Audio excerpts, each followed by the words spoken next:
الرحیم رب اشرح لی صدری ویسر لی امری واحلل عقدۃ من لسانی یفقہوا قولی. الحمد للہ وحدہ والصلاة والسلام علی من لا نبی بعدہ وعلى آلہ واصحابہ الذین اوفوا عہدہ. اما بعد فاعوذ باللہ من الشیطان الرجیم. بسم اللہ الرحمن الرحیم. انزل من السماء ماء فسالت اودیۃ بقدرها فاحتمل السیل زبدا رابیا ومما يوقدون عليه في النار ابتغاء حلية أو متاع زبد مثله كذلك يضرب الله الحق والباطل فأما الزبد فيذهب جفاء وأما ما ينفع الناس فيمكث في الأرض كذلك يضرب الله الأمثال. صدق الله العظيم وصدق رسوله النبی الکریم الامین. ان اللہ وملائکتہ یصلون علی النبی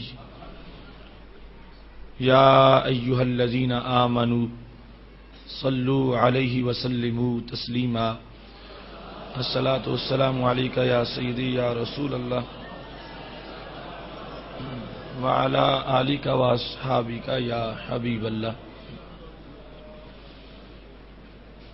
مولا صلی وسلم دائما ابدا علی حبیبک خیر الخلق کلہم منزہ عن شریک فی محاسنہ فجوہر الحسن فیہ غیر منقسم. یا اکرم الخلق مالی من الوذ بہ سواک عند حلول الحادث العممی. ربی صلی وسلم دائما ابدا علی حبیبک خیر الخلق کلہم.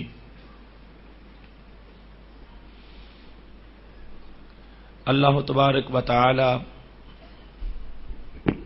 جل جلالہ وعم نوالہ واتم برہانہ وعظم شانہ کی حمد و ثنا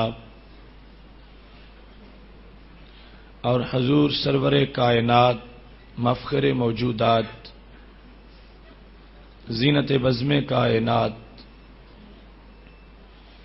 دستگیر جہاں غم گسار زمان سید سرواراں حامی بے قسم قائد المرسلین خاتم النبیین احمد مجتبی جناب محمد مصطفیٰ صلی اللہ علیہ وآلہ واصحابہ وبارک وسلم کے دربار گہر بار میں ہدیہ درود السلام عرض کرنے کے بعد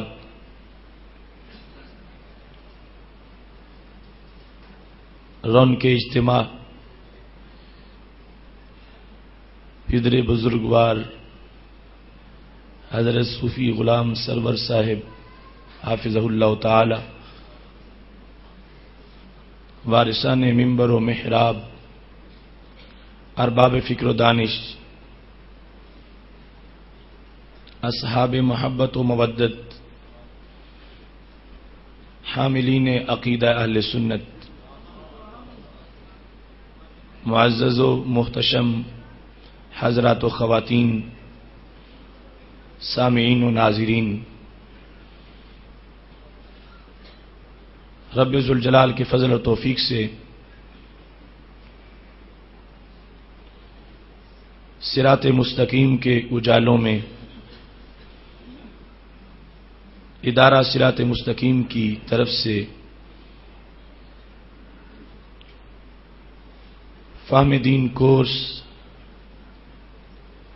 کے اختتامی سیشن میں ہم سب کو شرکت کی سعادت حاصل ہو رہی ہے۔ اس وقت بٹی میرج ہال میں اہل حق کا یہ جمع غفیر حضرات و خواتین پر مشتمل یہ فقید المثال اجتماع اور بذریعہ انٹرنیٹ پوری دنیا پر براہ راست اس اجتماع میں شرکت کرنے والے تمام حضرات و خواتین مبارکباد کے مستحق ہیں کہ ہم نے ایک سفر جو شروع کیا تھا اللہ کے فضل سے آج ہم منزل کے قریب پہنچائے ہیں۔ ابھی کل کی بات ہے جب یکم رمضان کا سورج طلوع ہونے کے ساتھ ساتھ فہم دین کورس کا سورج بھی طلوع ہو رہا تھا۔ ماہ رمضان المبارک کی سعادتوں، برکتوں اور رحمتوں کے جلوس میں امت مسلمہ کا کارواں جب تقوی و پرہیزگاری کی وادی کی طرف اپنے سفر کو نئے انداز میں شروع کر رہا تھا، جب سورج کی کرنیں آفاق کو روشن کرنے کا پیغام لے کے ظہور پذیر ہو رہی تھیں، ادھر دلوں کی دھرتی میں اجالوں کے لیے فہم دین اور عقیدتوں کے کارواں بٹی میرج ہال کی طرف چل رہے تھے۔ آج منزل کے قرب میں آ کر ہمیں بہت سی کیفیات اور بہت سی اہم اور پرنور یادوں کا منظر سامنے نظر آ رہا ہے۔ یہ رب ذوالجلال کا فضل ہے اور اس کی دی ہوئی توفیق ہے، اور ہم جتنا بھی شکر ادا کریں کم ہے کہ اس نے ہمیں پیدا کیا، اس نے ہمیں ایمان کی دولت سے مالا مال کیا، اس نے ہمیں دھندلکوں اور ظلمتوں کے دور میں اپنی بندگی کے لیے اور اپنے محبوب علیہ السلام کی غلامی کے لیے چن لیا۔ اس نے ہمیں رمضان المبارک کا شرف اور قرآن مجید قرآن رشید کی حفاظت کا منصب عطا فرمایا۔ ہم جتنا بھی شکر کریں کم ہے۔ اتنے دنوں تک مسلسل، اتنے دنوں تک بڑے نظم و ضبط کے ساتھ علم و حکمت کی یہ بزم سجتی رہی، معرفت اور حقیقت کے چاند طلوع ہوتے رہے، دلوں کی کھیتیاں سیراب ہوتی رہیں، ماہ مدینہ کا ابر کرم چھم چھم برستا رہا، نگاہیں راہ طیبہ میں لگی رہیں، نغمہ جبریل کے سوز و ساز سے کان معطر رہے۔ یہ کچھ کم کرم تو نہیں ہے، یہ کچھ معمولی بات تو نہیں ہے۔ ہم اپنے عجز کو اور اپنی تنگ دامانی کو اور اپنے یچمدانی کو سامنے رکھتے ہوئے ماہ مدینہ سرور قلب و سینہ صلی اللہ علیہ وسلم کی غلامی پر فخر کرتے ہوئے رب ذوالجلال کے دربار میں بار بار شکر گزار ہیں کہ اس نے ہمیں اپنے دین کے اس اہم کام کی ہمت دی، اور اسی کی ہمت سے آج قافلے منزل تک آن پہنچے ہیں۔ یقیناً ایک چھوٹا سا سفر، اس کی بھی کچھ یاداشتیں ہوتی ہیں، اس میں بھی چلتے وقت دائیں بائیں کچھ وادیاں نظر آتی ہیں، اس سفر کے دوران بھی کچھ دوستوں کے ساتھ ملاقاتیں ہوتی ہیں، اور اس سفر کے بھی کچھ ایسے مناظر ہوتے ہیں جو ہمیشہ گوشائے خیالات کے اندر محفوظ ہوتے ہیں۔ ہمارا یہ 29 روز کا سفر جو زمین کے مختلف خطوں کا نہیں تھا، قرآن مبین کی مختلف صورتوں کا تھا۔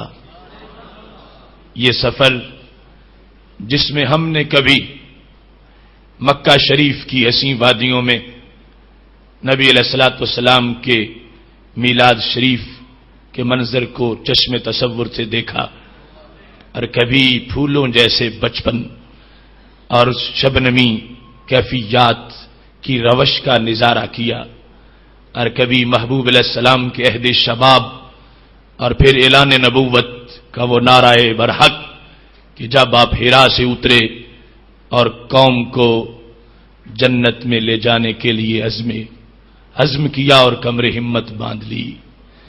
ہمارے ہماجہت موضوعات میں ہمارے سامنے وہ یادیں ہیں کہ کبھی جبریل علیہ السلام پہلا پیغام لے کر حرا میں اترتے ہیں تو کبھی الیوم اکملت لکم دینکم کی صدائیں آتی ہیں، کبھی یہ قافلے حجاز مقدس میں بیت اللہ کے گرد کفار کی صعوبتوں کے باوجود اپنا فرض پورا کرتے ہوئے نظر آتے ہیں، اور کبھی رات کے اندھیروں میں ہجرت کا قصد کیے ہوئے مدینہ شریف کو دائمی تجلیوں سے نوازنے کے لیے چلتے ہوئے نظر آتے ہیں۔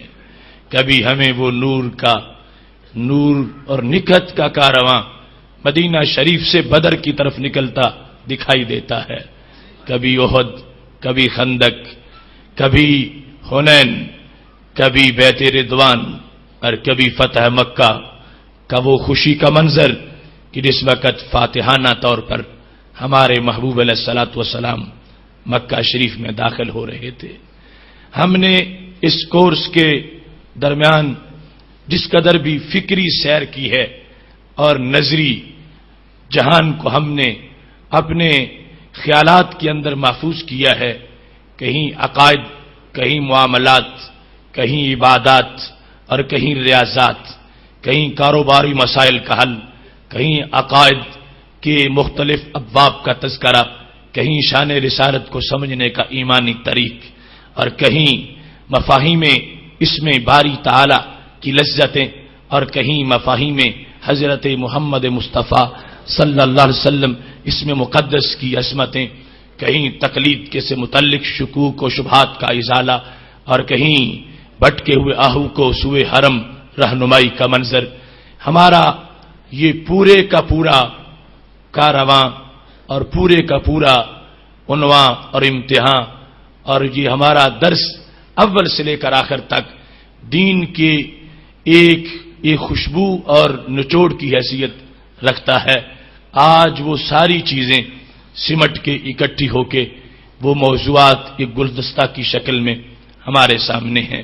یقیناً جو شروع سے شریک محفل رہے ان کو سمجھنے کا انداز کچھ اور ہوگا، اور جو جو جو شامل ہوتے رہے ان کو بھی عظمت ملتی رہی، اور جو پہلی بار آئے یقیناً انہیں بھی حصہ ملے گا، مگر یہ وقت بڑی عجیب چیز ہے اور زمانے کا ہمارے خلاف فیصلہ بڑا عجیب ہے۔ وہ جس وقت ہم کہتے ہیں کہ میں آ نہیں سکا تھا تو زمانہ کہتا ہے گر تو نہیں تھا شریک محفل، قصور تیرا ہے یا کہ میرا طریقہ نہیں کہ رکھوں کسی کی خاطر میں شبانہ۔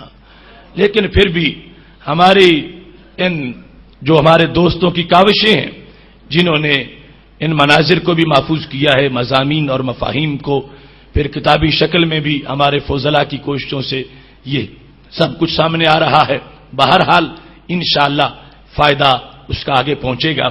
لیکن ایک ربط کی بات کرتے ہوئے آج ہم اپنے موضوعات کی سیر کرتے ہوئے جہاں پہنچے ہیں، یہ موضوع ہے اے غریب الوطن اسلام کے ہم وطنوں۔ غریب الوطن وہ ہوتا ہے جو پردیسی ہو، جس کا اپنا دیس نہ ہو، اور پھر اس کے ہم وطن وہ ہوتے ہیں جو پردیسی کو اپنے گھر رکھیں، جو پردیسی کو وطن دیں، جو پردیسی کے ہم وطن بن جائیں، جو پردیسی کو پردیسی نہ رہنے دیں، اور جو پردیسی کو پردیسی ہونے کا احساس بھی نہ ہونے دیں۔ آج کا موضوع ہمارا ایک پورے ماحول کے لحاظ سے ایک جامع موضوع ہے، جامع عنوان ہے، اور اس کو ہم نے صرف اس لیے نہیں سننا کہ ایک اختتامی پروگرام ہے اور اس میں شرکت ہو گئی ہے اور یہ شرکت کافی ہے، اس لحاظ سے کہ یہ ہمارا لاہے عمل ہے، اس میں پس منظر بھی ہے، ہمارے مستقبل کے لحاظ سے اس کے اندر مسائل کا حل بھی موجود ہے۔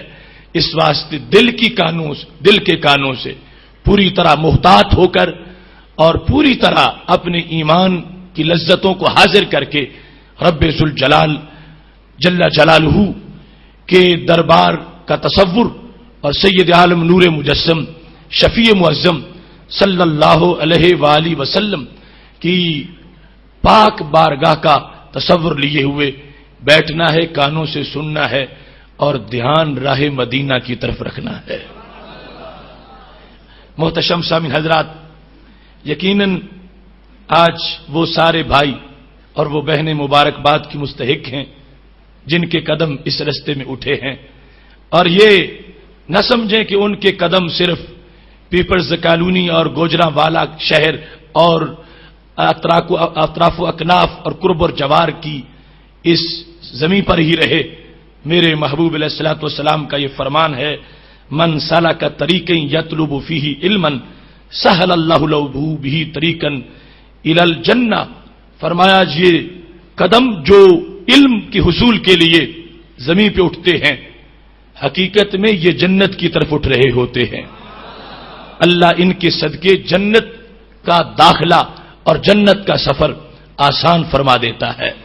اس واسطے یہ ہر مرد و زن ان کے لیے ہدیہ تبریک ہے جنہوں نے اس سفر میں شرکت کی ہے، اور خالق کائنات جل جلالہ نے انہیں یہ سعادت عطا فرمائی ہے۔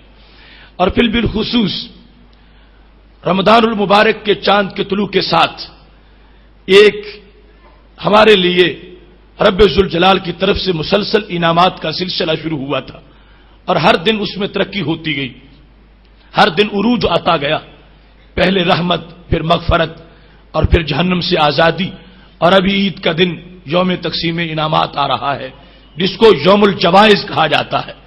تو یہ ایک ایسا سلسلہ ہے کہ آج ہم اس وقت میں داخل ہو چکے ہیں جو یقیناً رب ذوالجلال کی طرف سے کھلی رحمتوں کا وقت ہے، اور جہنمیوں کو جہنم سے آزاد کیا جا رہا ہے۔ ایسے میں اس پروگرام کے اندر شرکت یہ ہمارے لیے مزید معنی خیز ہے، اور اس میں محبوب علیہ الصلوۃ والسلام کے دیے ہوئے سوچ کے مطابق ہمیں اپنی توجہ اس لحاظ سے بھی مرکوز کرنی چاہیے کہ جب شیطان نے رب ذوالجلال سے یہ کہا تھا کہ میں ہمیشہ تیرے بندوں کو اغوا کروں گا، انہیں گمراہ کروں گا، اور میں ان کو جب تک ما دامت ارواحہم فی اجسادہم، جب تک ان کی روحیں ان کے جسموں میں رہیں گی میں ان کو نہیں چھوڑوں گا، ان کو میں اغوا کروں گا، گمراہ کروں گا، اور راہ راستے ان کو میں بھٹکاؤں گا، جس وقت شیطان نے رب ذوالجلال سے یہ کہا تھا تو ہمارے رب نے شیطان کے جواب میں یہ کہا تھا وَعِزَّتِي وَجَلَالِي وَارْتِفَاعِ مَكَانِي، شیطان سن لے، مجھے میری عزت کی قسم اور میرے جلال کی قسم اور میرے بلند مرتبے کی قسم،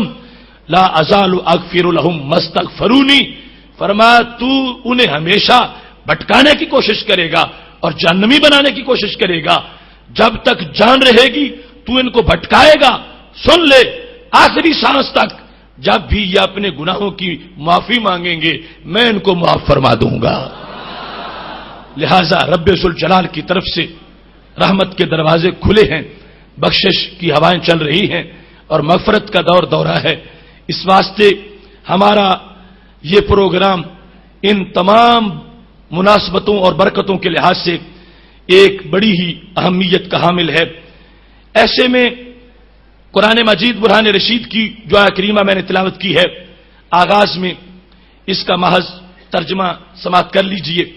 رب ذوالجلال ارشاد فرماتا ہے انزل من السماء ماء فسالت اودیہ، رب ذوالجلال نے آسمان سے پانی کو نازل کیا تو وادیاں بہ نکلیں، اودیۃ بقدرہا، وادیاں اپنی اپنی گنجائش کے مطابق بہ نکلیں، پس سیلاب نے فاحتمل السیل زبد الرابیہ، سیلاب نے اپنے اوپر ایک جھاگ کو اٹھایا ہے جو بلند اور اٹھا ہوا نظر آتا ہے، اور اس کے علاوہ اس سے جو جس پر لوگ آگ جلاتے ہیں اور زیور بناتے ہیں اور سامان بناتے ہیں، اسی طرح کا ایک جھاگ موجود ہے۔ ایسے ہی رب ذوالجلال حق اور باطل کی مثال بیان کرتا ہے، لیکن جھاگ پس وہ جلدی پھک ہو جائے گا، مٹ جائے گا، اور لیکن وہ چیز جو لوگوں کو فائدہ دیتی ہے وہ زمین میں باقی رہے گی۔ ایسے ہی رب ذوالجلال مثالیں بیان فرماتا ہے۔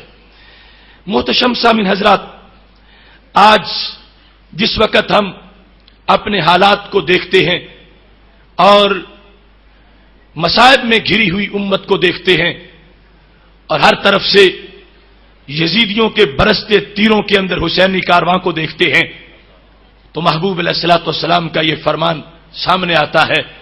ہمارے پیغمبر اور تمام رسولوں کے رہبر حضرت محمد مصطفیٰ صلی اللہ علیہ وسلم کا یہ جملہ جامع ترمذی میں موجود ہے۔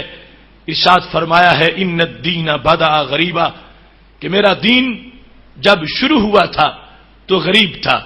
غریب کا مطلب ہے پردیسی، اجنبی تھا، یعنی اس کے ماننے والوں کو لوگ اجنبی سمجھتے تھے، ان کے ماننے والوں کے پاس لوگ بیٹھنا پسند نہیں کرتے تھے، ان کو ادنا قرار دیتے تھے اور ان کو اپنے سے ہلکا سمجھتے تھے۔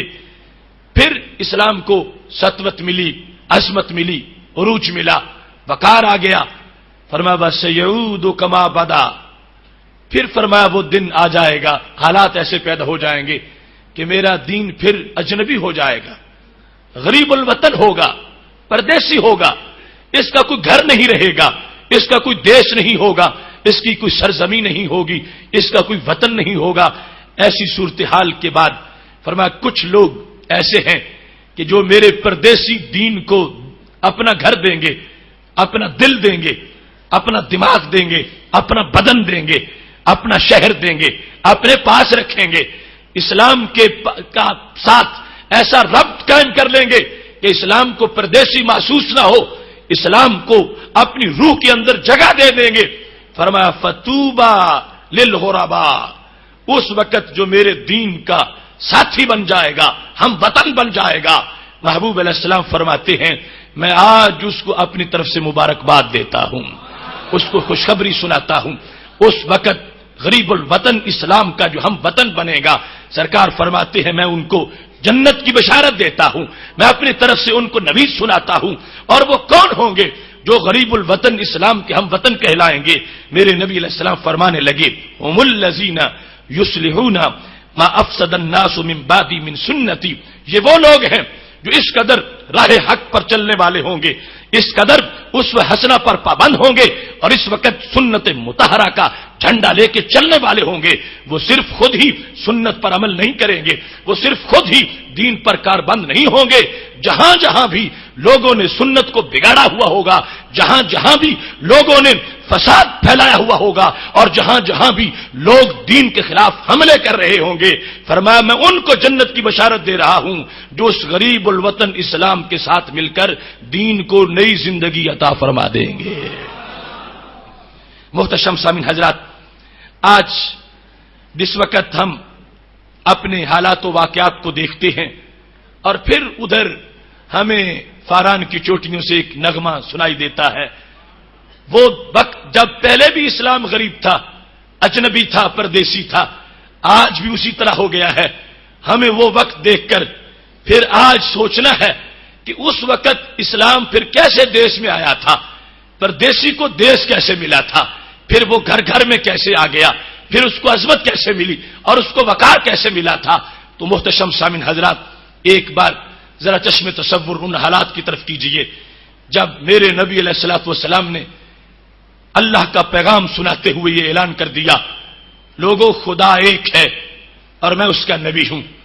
اور یہ میں آپ سے کہوں گا، صرف اس لفظ کو، اس جملے کو اپنے کانوں تک نہ رکھیے، واقعی ایک بار نگاہیں بند کر کے وہ منظر تو دیکھیے جب ہرا سے میرے پیغمبر نیچے تشریف لا رہے تھے، اور جس وقت آپ نے بنجر زمینوں کے اندر یقین کی تخم ریزی کے لیے آپ نے اعلان حق کر دیا تھا، جب آپ نے سلگتے ہوئے ماحول کے اندر بہاروں کو آباد کرنے کے لیے اپنے ہاتھ میں حق کا پرچم لے کر تمام ظلمتوں کا سینہ چیرنے کے لیے نور اور ایمان کے چراغ روشن کر دیے تھے، تصور تو کیجئے اور پھر ناز اور فخر کیجئے اس عظمت پر کہ اتنا وہ پرانا سلسلہ آج اس کی تجلی ہمارے سینوں میں موجود ہے، جہاں سے آئی ہے، جب یہ دین چلا تھا، جب چشمہ پھوٹا تھا، جب سینے ابھی سیراب ہونے لگے تھے، جب حضرت صدیق اکبر رضی اللہ تعالی عنہ کا گلشن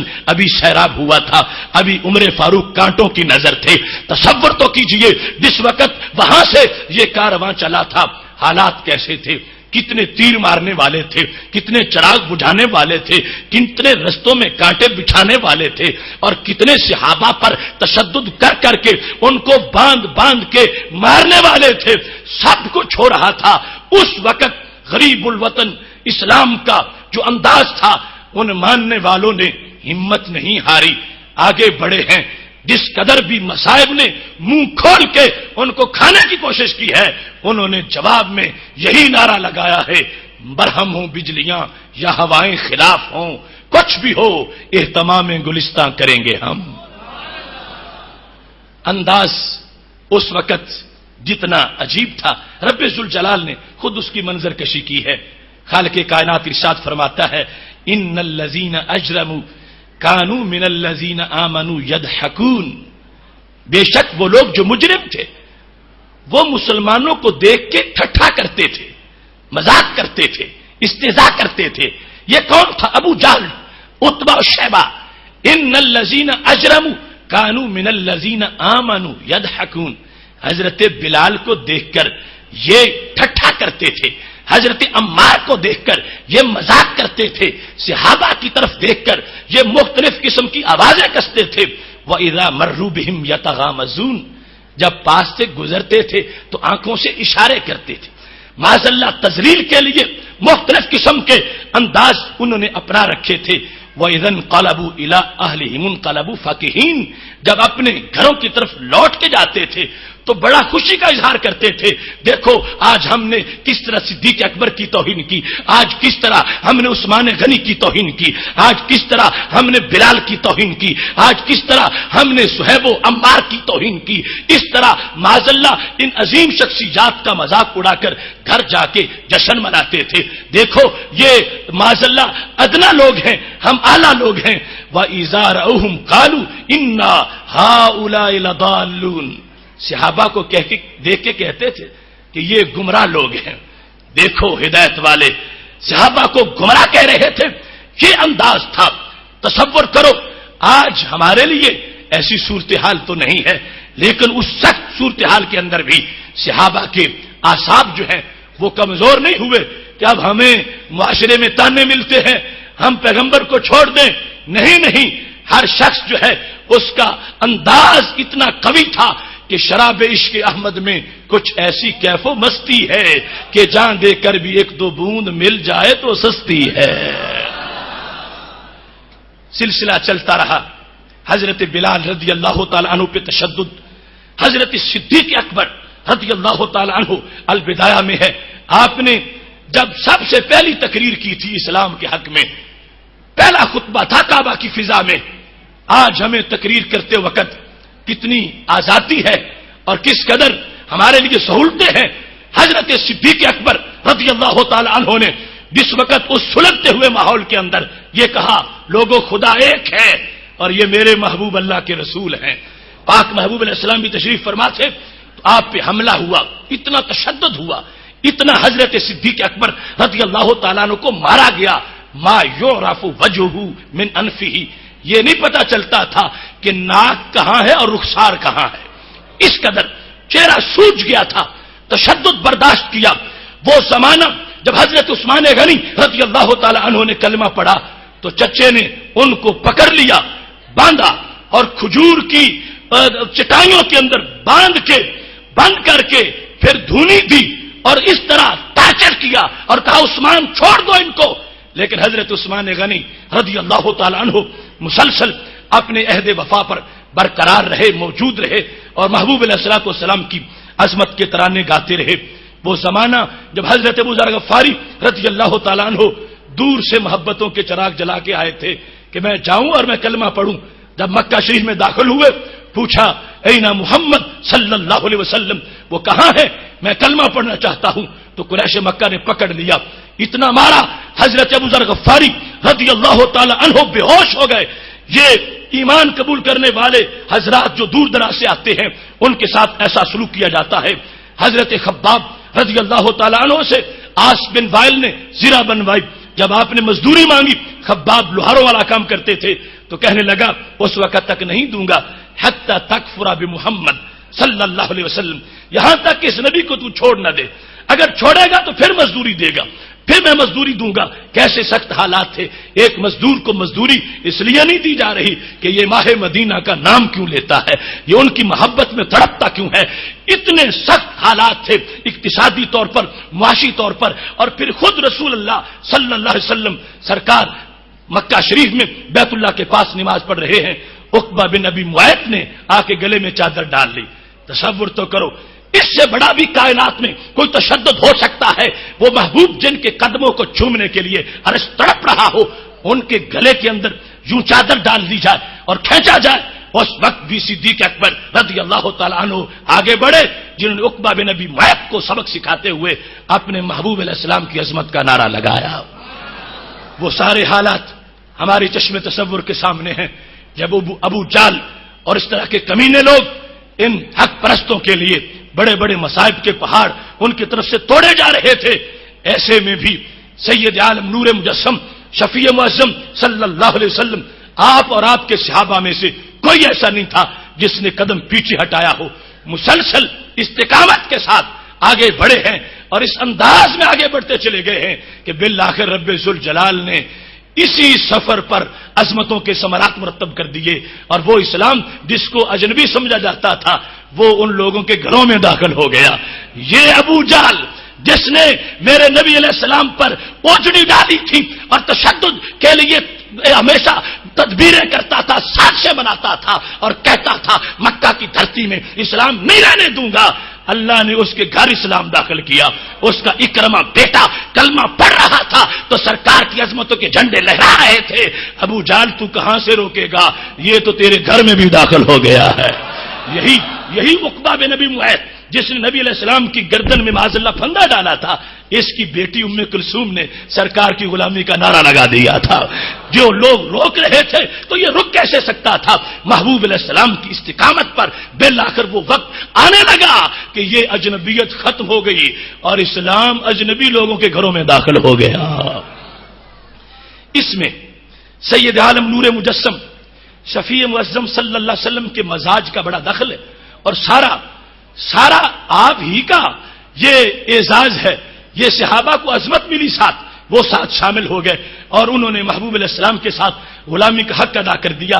وگرنہ میرے نبی علیہ السلام تنہا چاہتے تو پوری کائنات کو مٹھی میں بند کر کے چوٹی پر لا الہ الا اللہ کا جھنڈا لہرا دیتے.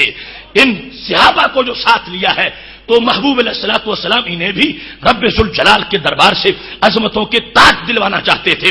ورنہ سرکار خود ارشاد فرماتے ہیں نصرت بالرعب، رب نے میری مدد رعب سے کی ہے، میرا اتنا رعب ہے. نصرت بالرعب مسیرۃ شہر، 1 مہینہ دور میرے دشمن بیٹھے ہوئے مجھ سے جوں ڈرتے ہیں. یعنی جہاں بندہ جائے تو مہینے کے پاس جا سکتا ہے، ہم مہینہ لگتا ہے درمیان میں، لیکن فرمایا مجھ سے یوں ڈرتے ہیں جیسے منٹ سے پہلے میرا مکہ ان کو لگ جائے گا، جیسے میری تلوار کے نیچے ہوں. یہ روپ دیا ہے میرے نبی علیہ السلام کو رب ذوالجلال نے. اور پھر اس میں باقاعدہ یہ ہمارے لیے ایک سبق ہے.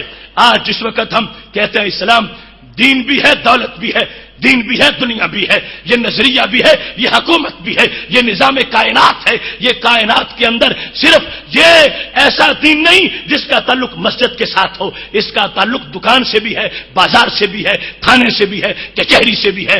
یہ جوانوں کی جوانیوں پر بھی حکومت کرتا ہے، نیل کے پانیوں پر بھی حکومت کرتا ہے. یہ ایک جامع دین ہے اور اس میں باقاعدہ ایسا سبق ہے ہمارے نبی علیہ السلام کی طرف سے کہ جتنا کوئی ڈکٹیٹر ہو، کوئی عامل ہو اور جس انداز میں کوئی اسلام کا رستہ روکنے والا ہو اس کے ساتھ ٹکرانا اور لوگوں کو دنیاوی معاملات کے اندر اٹھا کے کھڑا کر دینا، یہ میرے محبوب علیہ السلام کی سنت اولین ہے.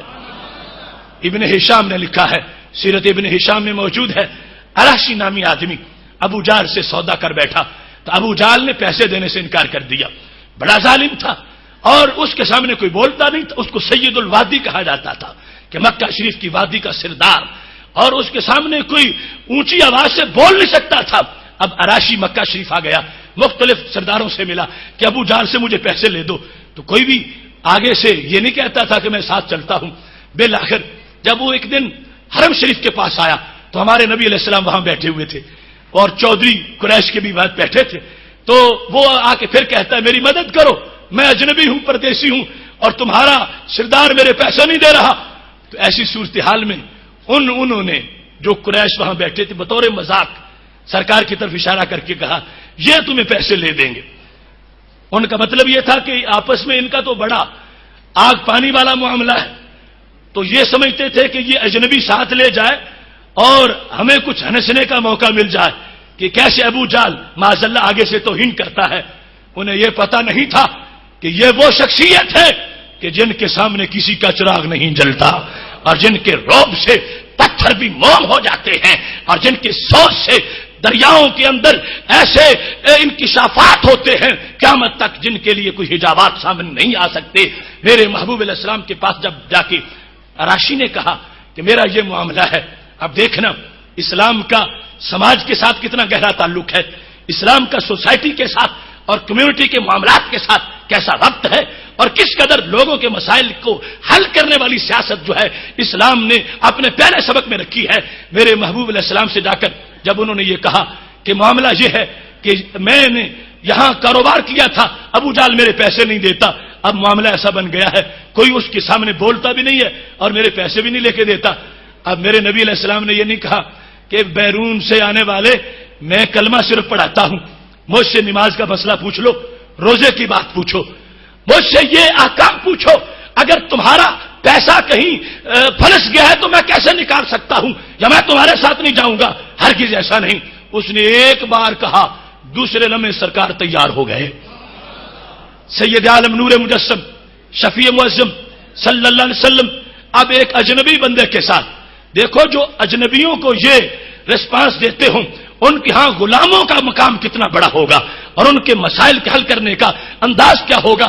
ایسی صورتحال کے اندر توجہ کیجئے جس وقت وہ اراشی ابو جال کی طرف جانے کے لیے ہمارے محبوب علیہ الصلوۃ والسلام کو ساتھ لے کے نکلتا ہے، میرے نبی علیہ الصلوۃ والسلام چلتے ہیں.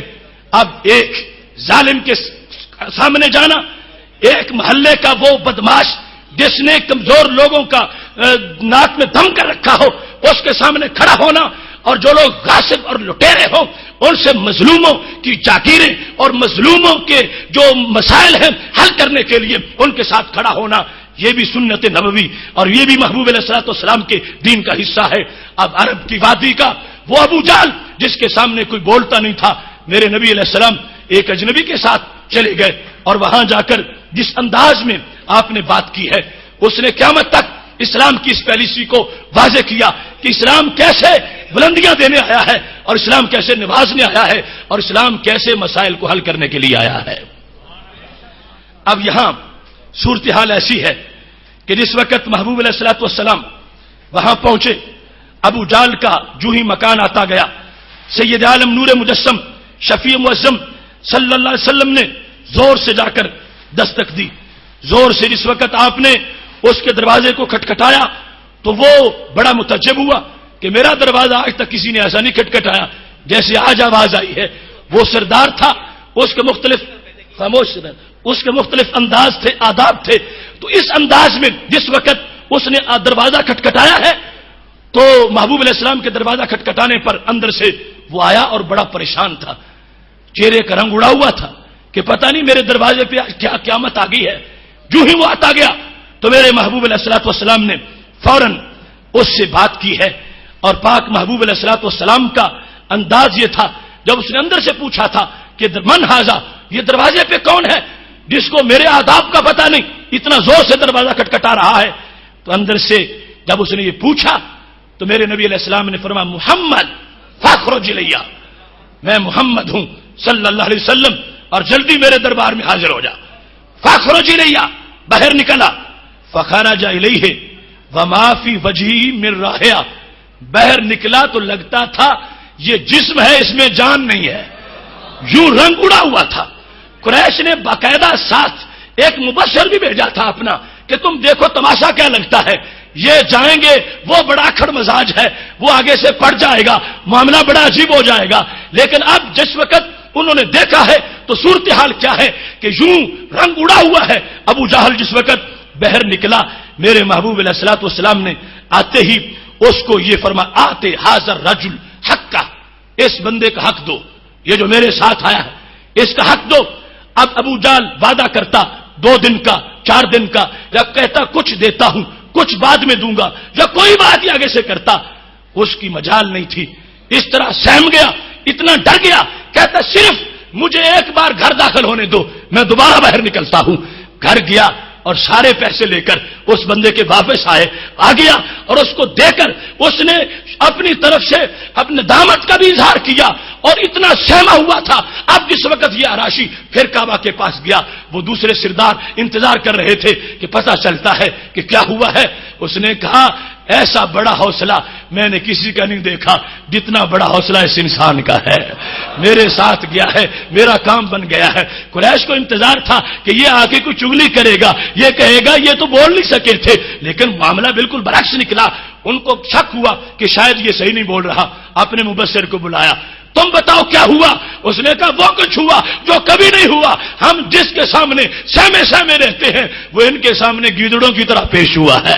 باہر آیا ہے، لگتا تھا اس میں جان ہی نہیں ہے، اتنے میں ابو جہل بھی آ گیا۔ سرداروں نے کہا تمہیں کیا ہوا؟ ہمارے سامنے بڑے کرتے ہو اور ہمیں بولنے نہیں دیتے، آج تم نے اس انداز میں یہ ذلت برداشت کیوں کی ہے؟ تو کہنے لگا اصل میں بات یہ ہے، جب انہوں نے دروازہ کھٹکھٹایا تھا اور میرے کانوں میں آواز پڑی تھی، ڈر تو اسی وقت گیا تھا، لیکن جب میں باہر آیا تو میں نے دیکھا ان کے سر کے ساتھ ایک اتنا بڑا اونٹ مجھے نظر آیا کہ اگر میں تھوڑا سا بھی جھجک کرتا، تھوڑا سا بھی رکتا، اس اونٹ کا ایک ہی لقمہ بنتا، اور مجھے ڈرا رہا تھا۔ اس واسطے میں نے فوراً اس میں اپنی عافیت سمجھی ہے کہ پیسے دوں اور اپنی جان بچا لو۔ یہ اب صورتحال بدل رہی تھی کہ جس وقت سید عالم نور مجسم شفیع معظم صلی اللہ علیہ وسلم نے اپنی اس حکمت عملی سے، اپنی جرأت سے، اپنی استقامت سے اور اس انداز کے اپنے بلند حوصلے کے ساتھ جس وقت محبوب علیہ الصلوۃ والسلام اپنے کارواں کو لے کے آگے چلے ہیں تو اس میں ایک مضبوط جو انداز تھا صحابہ کا وہ بھی ساتھ شامل ہوا۔ رب ذوالجلال نے آہستہ آہستہ غریب الوطن اسلام کو اپنا وطن عطا فرما دیا۔ اس سے سلسلہ جس وقت آگے پہنچا تو انداز بڑا عجیب تھا. اب پھر عروج کا زمانہ ہے. بدر میں کفار کو ضربیں لگیں, احد میں کچھ معاملہ مساوی رہا, پھر جا کے آگے جس وقت خندق میں ان کو پھر شکست ہوئی, اب ان کے حوصلے ہارے, بیعت رضوان کے معاملے میں صلح پر مجبور ہوئے. اور پھر اس کے بعد ابھی مدت ختم نہیں ہوئی تھی, وہ سمجھتے تھے کہ مدت بڑھائی جائے. ابو سفیان ابھی کافر تھے, رابطہ کیا کہ مزید مدت بڑھا دی جائے, مگر نبی علیہ السلام نے فرمایا مدت نہیں, اب ہماری تلواریں تمہارے لیے ہوں گی. پھر فتح مکہ ہے, پھر عروج کا, یہ حصی عروج کا زمانہ ہے. ہر طرف یہ انداز ہے کہ وہ لوگ جو پہلے ان کو اپنے گھروں میں کوئی عبادت نہیں کرنے دیتا تھا, اب انہوں نے منکروں کے گھروں کے اندر اپنی عبادت کے سوز کو داخل کر دیا ہے. جس وقت ان کی آواز پر بظاہر محلے والے لبیک نہیں کہتے تھے, اب دور دراز تک کائنات کا ہر ذرہ ان کی آواز پہ لبیک کہتا جا رہا ہے. اور رب ذوالجلال نے ان کی قربانیوں کو ایک عروج عطا فرمایا ہے. ایسے میں ہنسی منظر وہ بھی ہے جس وقت کسرا کی فوج 40,000 کی تعداد میں نکلی, اور ادھر سے حضرت مغیرہ بن شعبہ رضی اللہ تعالی عنہ مقابلے میں ہے. بخاری شریف میں ہے, جب دور فاروق اعظم رضی اللہ تعالی عنہ اور فتوحات کا سلسلہ تھا, جس وقت فوجیں آمنے سامنے ہو گئیں تو اس نے کہا کہ تم اپنا تعارف کرواؤ, تم کون لوگ ہو. کسرا کے گورنر نے اور اس کے کمانڈر نے کہا تعارف کرواؤ ہم سے لڑنے والوں, تم ہو کون, کہاں سے آ کے ہمارے گھر تم آگ برسانا چاہتے ہو, اپنا تعارف تو کرواؤ. حضرت مغیرہ بن شعبہ نے کہا سنو, یہ تعارف ہے ہمارا, نحن اناس من العرب, ہم عرب کے لوگ ہیں, کننا فی شکائن شدید, ہم پرلے درجے کے بدبخت تھے. کننا فی شکائن شدید, ایک وقت تھا ہم پرلے درجے کے بدبخت تھے. بلائن شدید, مصیبتوں نے ہمیں گھیر رکھا تھا. نمس الجلد, ہم چمڑے چوسنے والے تھے, ادنا قسم کے لوگ, کھالنے اور چمڑے چوس کے ہم گزارے کرتے تھے. والنوا من الجوع, بھوک کی وجہ سے ہم گٹھلیاں چوستے تھے, یہ ہماری صورتحال تھی. ونلبس الوبر والشعر, ہم جانوروں کے بال اور اس طرح کی چیزیں اکٹھی کر کے اپنے بدن ڈھانپتے تھے, یہ ہماری صورتحال تھی. ونعبد الشجر والحجر, ہم کسی درخت کو سجدہ کر لیتے تھے, کسی پتھر کو سجدہ کر لیتے تھے, یہ ہماری صورتحال تھی. نہایت ہی بدبخت ہم, مگر ایک ہی آواز اٹھی, فبینا نحن کذالک, ہم اتنے گرے ہوئے لوگ تھے, ذلت اور رسوائی کے گڑھے میں ہم پڑے ہوئے تھے, تو سہانی گھڑی میں ایک چاند طلوع ہوا جس نے ہم ذروں کو بھی آفتاب بنا دیا. اے کسرا کے حواری سن لے, اس وقت ہم کچھ اور تھے, اب ہم کچھ اور ہیں. یہ بجلی کا کڑکا تھا یا صوت ہادی, عرب کی زمین جس نے ساری ہلا دی. رسول اکرم نور مجسم شفیع معظم صلی اللہ علیہ وسلم کی غلامی سے جو ان کو انقلاب ملا ہے. مغیرہ بن شعبہ ان آتش پرستوں کے سامنے اور کفار کے سامنے اپنا تعارف کرواتے ہوئے کہنے لگے اس بادشاہ رب السماوات و رب الارضین, اللہ جو آسمانوں کا بھی رب ہے اور زمین کا رب ہے, اس نے بھیجا ہے ہمارے لیے الینا نبیا من انفسنا, ہیں وہ ہمارے اندر سے ہی, ہمارے یہ قبیلہ سے وہ پیدا ہوئے, مگر ہیں ایسے کہ ان جیسا کائنات میں کوئی نہیں ہے. اللہ نے ہماری طرف بھیجا ان کو, نعرف اباہو و امہو, ہمیں ان کے ابا جی کا بھی پتا ہے, ان کی امی جی کا بھی پتا ہے, یعنی وہ آؤٹ سائڈر نہیں تھے, ہمارے ماحول کے تھے, ہم ان کو جانتے تھے. وہ جس وقت آئے ہیں تو انہوں نے ہمیں جو انداز دیا ہے, اس انداز نے ہمیں پوری کائنات میں بلندیاں عطا فرما دی ہے. اب دیکھنا اس اسلام کا انداز کہ جس کے ماننے والوں کو کبھی رسیوں سے باندھ کے دھوئیں دیے جاتے تھے, اس اسلام کا انداز کہ جس کے ماننے والوں کو لٹا کر سینے پہ پتھر رکھ دیے جاتے تھے, اب کیا انداز بنا ہے. حضرت مغیرہ بن شعبہ کسرا کے اس گورنر اور کمانڈر کے سامنے فارس کے ان آتش دانوں کے اندر ایمان کی روح پھونکنے کے لیے جو تقریر کر رہے تھے جنگ کرنے سے پہلے, اس کے لفظ بڑے عجیب ہیں. کہنے لگے ہمارا نا نبیونا, ہمارے نبی علیہ السلام نے ہمیں یہ حکم دے دیا ہے, اور ہمارا نا انہوں نے ہمیں یہ اس بات پر متوجہ کیا ہے ان نقاتلکم, کہ ہم تم سے لڑیں گے, ہم تمہیں ماریں گے, ہم تمہاری گردنیں توڑیں گے. کب تک؟ حتی تعبد اللہ, جب تک تم ہمارے رب کو سجدہ نہیں کرتے ہم تمہیں تلواروں سے سیدھا کریں گے، ہم تم سے جہاد کریں گے، یا تو تم عبادت کرو یا او تعد الجزیہ، یا پھر اس طرح جھکتے ہوئے آ کے ہمیں جزیہ دو اور اپنی ذلت کو تسلیم کرو، ہم پھر تمہیں چھوڑیں گے، حکومت ہماری ہوگی، راج ہمارا ہوگا، سلطنت ہماری ہوگی، اور پھر تم ایک ذمہ کے طور پر اس میں رہ سکو گے، اور یہ انداز ہوگا کہ تمہیں جزیہ دیتے وقت باقاعدہ اپنی ذلیل حالت کے اندر آ کے ہمیں جزیہ دینا پڑے گا۔ یہ دو صورتیں ہیں، ان کے سوا تیسری بات ہمارے لیے کوئی بھی منظور نہیں ہوگی۔ اب یہ انداز جو حضرت مغیرہ بن شعبہ کا ہے، وہ اسلام جو مکہ شریف سے راتوں رات نکلا تھا اور مدینہ شریف اس نے حکومت بنا لی تھی، اور پھر اس نے غزوات سے اپنا لوہا منوایا تھا۔ آج نبی علیہ السلام اگرچہ دنیا سے چلے بھی گئے ہیں مگر دیا ہوا جذبہ اور سرکار کی جو نظر ہے وہ صحابہ کے ساتھ ہے۔ اس انداز میں حوصلے بلند ہیں، کہنے لگے اگرچہ تم 40,000 ہو ہم تھوڑے سے ہیں مگر تمہیں چھوڑیں گے نہیں، اس واسطے کہ ہمارے نبی علیہ السلام نے جو ہمیں رستہ دکھایا ہے اس رستے میں ہر طرف اجالے ہی اجالے ہیں۔ عروج کا یہ فلسفہ جو حضرت مغیرہ بن شعبہ نے بیان کیا ہے، اس کے اندر انہوں نے جو جملہ بولا، کہنے لگے دو ہی صورتحال ہیں اور تیسری کوئی نہیں، یا ہم تم سے لڑ کے شہید ہو جائیں گے یا باقی رہ جائیں گے، اس کے سوا تو کچھ نہیں کہ ہم بھاگیں، ہم کو کمپرومائز کریں، نہیں، اور یہ دونوں ہی ہمارے لیے بڑے عظیم راستے ہیں۔ کہنے لگے ہمارے نبی علیہ السلام نے ہمیں ضمانت دی ہے، من قتل منا سار الی الجنہ، کہ جو ہم سے شہید ہوگا وہ جنتی ضرور ہوگا۔ ہمارے سامنے گارنٹی ہے، یہ ہوتا ہے قیادت پر اعتماد، اور یہ ہے امت کا ماننے کا طریقہ کہ وہ ایسے کچی لسی والا عقیدہ نہ رکھے کہ پیغمبر کہیں تم شہادت دو میں جنت دوں گا، تو وہ کہے تم کیسے جنت دے سکو گے، جنت تو رب ہی دیتا ہے اور وہ ہم سے بات نہیں کر رہا، بات تم کر رہے ہو، اور آپ پر ہم اعتماد کیسے کریں، آپ کی مٹھی میں کوئی جنت ہے، آپ تو کوئی دے نہیں سکتے۔ اگر یہ دین سمجھنے کا طریقہ ہوتا تو کبھی بھی اسلام کا انقلاب نہ آتا۔ صحابہ نے کافروں کی گردنیں اس لیے توڑی ہیں، کہنے لگے ہمارے ساتھ سرکار نے طے کر لیا ہے تم جیتے رہو گے پھر غازی ہو، اور اگر تم شہید ہو جاؤ گے جنت تمہاری ہے۔ معاہدہ سرکار کر رہے ہیں، سرکار کی زبان پہ اعتماد نہ ہوتا اور سرکار کے دینے پر اعتماد نہ ہوتا تو ہرگز کبھی یہ انقلاب نہ آتا۔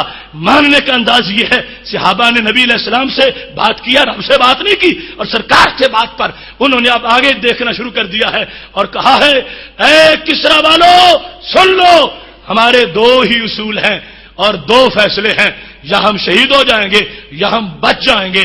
اگر شہید ہو گئے ہمارا نقصان نہیں، تجھے وہ شاخ سے توڑیں زہے نصیب تیرے کہ تڑپتے رہ گئے گلزار میں رکیب تیرے۔ ہر بندہ شہادت نہیں پا سکتا، ہم شہید ہو گئے تو جنتی ہیں، اور اگر ہم باقی رہ گئے تو کیا ہوگا۔ یہ جملہ آخری یہ عروج کا سب سے بڑا مضمون ہے۔ یہ نہیں فرمایا کہ ہم بچ گئے تو ہم مسجد میں بند ہو کے بیٹھ جائیں گے، ہم بچ گئے تو ہم کسی چلے میں رہیں گے، ہم بچ گئے تو صرف وظیفہ کریں گے، نہیں۔ حضرت مغیرہ بن شعبہ نے ان کافروں کے سامنے آنکھوں میں آنکھیں ڈال کر کیا کہا، فرمایا جو مم باقی یا منا، جو ہم سے بچ گیا وہ گھر نہیں بیٹھے گا، مالا کا رکابکم تمہاری گردن پہ سوار ہو کے رہے گا، مالا کا رکابکم وہ تمہاری گردنوں کا مالک بن کے رہے گا۔ جو ہم سے شہید ہوا جنتی ہے اور جو ہم سے بچ گیا وہ تمہاری گردنوں پر سوار ہے۔ لہذا تم یہ نہ سمجھو کہ ہم تجھے چھوڑ جائیں گے اور ہم تجھے معاف کر دیں گے، ہم اپنا کام پورا کریں گے۔ اب یہ ہے اسلام کے عروج کا وہ زمانہ کہ جس وقت حضرت فاروق اعظم کے سائے سے ادھر شیطان بھی کانپتا ہے، ادھر کیسر و کسرا کی حکومتیں بھی کانپ رہی ہیں۔ اس واسطے انہوں نے رب کے ساتھ وفا کی ہے، اللہ نے ان کو زمانے میں عروج عطا فرما دیا ہے۔ یہ صورتحال جس وقت آگے بڑھی ہے، پھر عہد غربت کی واپسی شروع ہو گئی، اجنبیت کا زمانہ پھر واپس آنے لگا، اور میرے نبی علیہ الصلوۃ والسلام نے مطلع پہلے فرما دیا، اور اس کا یہ مقصد تھا کہ تم روکنا، غربت نہ آئے، اجنبیت نہ آئے۔ سرکار کا فرمان ہے یذهب الصالحون الاول فالاول، فرمایا یہ صالحین جن کو میں نے تیار کیا ہے کہ زمانہ جھک جاتا ہے، یہ نہیں جھکتے، یہ بولیں تو پتھر پگھل جاتے ہیں، یہ تلواریں چلائیں تو فولاد جو ہے وہ موم ہو جاتے ہیں۔ یہ جن لوگوں کو میں نے پالا ہے، فکری طور پر تیار کیا ہے، یہ آہستہ آہستہ دنیا سے اٹھ جائیں گے، آہستہ آہستہ پھر ان کو دیکھنے والے اٹھ جائیں گے، پھر ان کے دیکھنے والوں کو دیکھنے والے اٹھتے چلے جائیں گے، اس طرح کر کر کے پھر نیک لوگ چلے جائیں گے۔ کیا ہوگا؟ تب کا حفالہ پیچھے چھان رہ جائے گا، کحفالۃ الشعیر اب امر، جس طرح جو کا چھان ہوتا ہے یا کھجوروں کا چھان یعنی ردی کھجوریں ہوتی ہیں، اس انداز میں لا یبالہم اللہ بالا، اللہ ان کا کوئی لحاظ ہی نہیں کرے گا۔ کیوں؟ ایک وقت وہ ہے جو نبی علیہ السلام نے خود فرمایا ہے، جب فوجیں آمنے سامنے ہوں گی تو اعلان ہوگا حل فیکم من صاحب رسول اللہ صلی اللہ علیہ وسلم، کیا پوری فوج میں کوئی ایسا ہے کہ جس نے نبی علیہ السلام کو دیکھا ہو؟ کہا جائے گا یقال نعم، ایک بندہ ایسا ہے، فیفتح لہم، اس ایک کی برکت سے سب کو فتح مل جائے گی۔ پتا چلا اس ایک کا اللہ نے لحاظ رکھا ہوا ہے، اوروں کا وہ لحاظ نہیں جو اس ایک کا ہے۔ اور پھر جنگ ہوگی، فرمایا حل فیکم من صاحب اصحاب رسول اللہ صلی اللہ علیہ وسلم، کیا تم میں کوئی ایسا ہے جس نے سرکار کی صحبت تو نہ پائی ہو لیکن سرکار کے صحابہ کو دیکھا ہو؟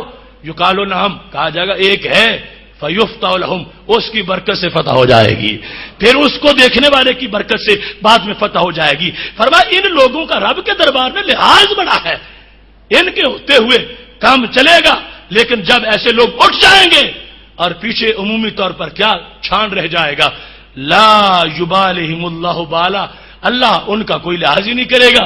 اب یہ وقت ہوگا کہ اسلام اجنبی ہونا شروع ہو گیا، اور پیچھے کی طرف یہ ایک صورتحال خود اسلام والوں کی وجہ سے کہ جب ان میں عمل کی کوتاہی آئی، ان کے اندر سوچ میں بگاڑ آتا گیا اور کہیں عقیدوں میں کمزوریاں آتی گئیں، پھر اسلام پردیسی بننے لگا، اجنبی بننے لگا، اور بنتے بنتے آج وہ بالکل غریب الوطن ہے۔ آج پوری روئے زمین پر ایک چپا بھی دکھا سکتے ہو جہاں اسلام کی حکومت ہو، اسلام کا راج ہو، اسلام نافذ ہو، وہ دین جس کو نبی علیہ السلام نے اپنا لہو دیا اور جس کو صحابہ نے جاننے دی، بدر حنین جس کے لیے منعقد ہوئے، آج وہ دین کہاں ہے؟ اس کا گھر کہاں ہے؟ اس کا دیش کہاں ہے؟ اس کا مسکن کہاں ہے؟ اس کا ٹھکانہ کہاں ہے؟ اس کا نظام شریعت کہاں رائج ہے؟ اس کا نظام تجارت کہاں رائج ہے؟ اس کا نظام عدالت کہاں رائج ہے؟ ارے پوری دنیا سے بڑھ کر تو یہی سلطنت ہے پاکستان کی، جو لا الہ الا اللہ محمد الرسول اللہ کے نعرے پہ بنی ہے۔ اس میں کہاں اسلام ہے؟ اس کے تھانے، اس کی کچہریاں، اس کے بازار، اس کی دکانیں، نظام تجارت، نظام معیشت، نظام معاشرت، سب کچھ انگریزوں کے کہنے پر، انگریزوں کے اشارے پر۔ تو اسلام تو اس طرح نہیں آیا تھا کہ صرف وہ زباں کا کلمہ رہے اور باقی کام شیطانوں والے ہوں، نہیں نہیں، وہ تو گھر چاہتا ہے، دل چاہتا ہے، دماغ چاہتا ہے، بدن چاہتا ہے، راج چاہتا ہے، زمین پر، مسجد کے اندر، مسجد کے باہر۔ لہذا آج ہم اسلام کی کوئی جگہ دکھانے سے جب قاصر ہیں تو اس سے بڑی ندامت کیا ہوگی؟ اتنے مسلمان، OIC 57 اسلامک کنٹریز، مگر ایک بھی اسلامی ماڈل سلطنت نہیں ہے، ایک بھی نہیں ہے۔ اگر کوئی سعودی حکومت کو سمجھتا ہے وہ اس کی غلط فہمی ہے، جتنا وہاں شریعت پہ حملے ہو رہے ہیں اور شریعت کا قتل عام ہو رہا ہے، شاید کسی اور حکومت میں نہ ہو، جہاں پر شہزادوں کو چھوڑ دیا جاتا ہے اور شہزادوں کی عتاب میں آئی ہوئی اونٹنیوں کو ذبح کر دیا جاتا ہے اور مار دیا جاتا ہے، وہ جہاں اپنے ان کے جو ہیں بنگلے وہ کعبہ سے اونچے جا رہے ہیں اور قبروں پر انہوں نے بلڈوزر چڑھائے ہوئے ہیں، وہاں کی شریعت اور کی اپنی خود ساختہ شریعت ہے۔ اس وقت روئے زمین پر اسلام منتظر ہے، کون مجھے دیش دے گا، کون مجھے گھر دے گا؟ یہ صورتحال آج اس غریب الوطن اسلام کا یہ انداز کہ یہ غریب ہے، اجنبی ہے، پردیسی ہے۔ اگر تمہیں اس پر یقین نہیں تو پھر مجھے یہ بتاؤ، آج کیا پیرس میں مساجد پر یہ نہیں لکھا گیا اسلام گو ہوم، اسلام گھر جائے، اسلام یا نہ رہے؟ پیرس میں مساجد پر اگر وہاں خنزیر کے سر پھینکے گئے ہیں اور انڈیا میں مسجدوں کے سامنے اگر خنزیروں کے سر رکھے جا رہے ہیں اور یہ چیکنگ پیرس میں ہو رہی ہے، اسلام گو ہوم، تو پتہ چلا اسلام نبی ہے، اسلام پردیسی ہے۔ اگر آج تم یہ دیکھتے ہو کہ وہاں پر امریکہ میں کعبۃ اللہ کے ماڈل کا شراب خانہ تیار کر دیا گیا ہے اور ہماری مقدس جگہ کو انہوں نے شراب خانہ کے ساتھ شراب خانہ اسی ماڈل کا بنا کر جب لوگوں کو یہ دعوت دی ہے کہ ہم اب پوری طرح اسلام کے خلاف ہے، برداشت نہیں کر سکتے، اسلام ہمیں پسند نہیں، اور اس طرح بھی کہ یہ اپنے گھروں میں بھی ہمیں یہ پسند نہیں ہے، یہ اجنبیت نہیں، اسلام کی پردیسی ہونا نہیں، تو اور کیا ہے؟ آج اس وقت ہمارے محبوب علیہ السلام کے گستاخانہ خاکے بنے، اور اس کے بعد صرف بنے ہی نہیں، ان کو بار بار پرنٹ کیا گیا، ان کو نصابوں میں شامل کیا گیا، ان کو فٹ بال اور مختلف چیزوں کے اوپر بنایا گیا، اور بار بار ان کی فلمیں چلائی گئی۔ یہ غریب الوطنی نہیں اسلام کی، تو اور کیا ہے؟ آج بھونکتا ہوا جب اسلام پر حرزہ سرائی کرتا ہے تو یہ اسلام کی اجنبیت اور پردیسی کا عالم نہیں ہے، تو اور کیا ہے؟ آج جس وقت $6 لاکھ انڈیا کی حکومت افغانستان میں میوزک کے لیے فنڈ دیتی ہے، یہ اجنبیت نہیں اسلام کی، تو اور کیا ہے؟ آج اس پاکستان میں نعرہ اسلام پر بننے والے ملک کی پنجاب یونیورسٹی میں اگر میوزک کی کلاسیں شروع ہو جاتی ہیں، یہ پردیسی نہیں دین کی، تو اور کیا ہے؟ اگر آج پاکستان کی یونیورسٹیاں امریکہ کی اڈے نہیں بن گئی، یہ پردیسی نہیں، تو اور کیا ہے؟ یہ دین جس کے بچے کو غیر مسلم کے ساتھ بیٹھنا حرام کیا گیا تھا، آج ان کو لیکچر ان عیسائیوں کے دلوائے جا رہے ہیں، اور امریکی پروفیسر بلوا کر مسلمانوں کے عقیدے جو ہیں ان کو پاش کیا جا رہا ہے۔ یہ غریب الوطن اسلام نہیں ہے، تو اور کیا ہے؟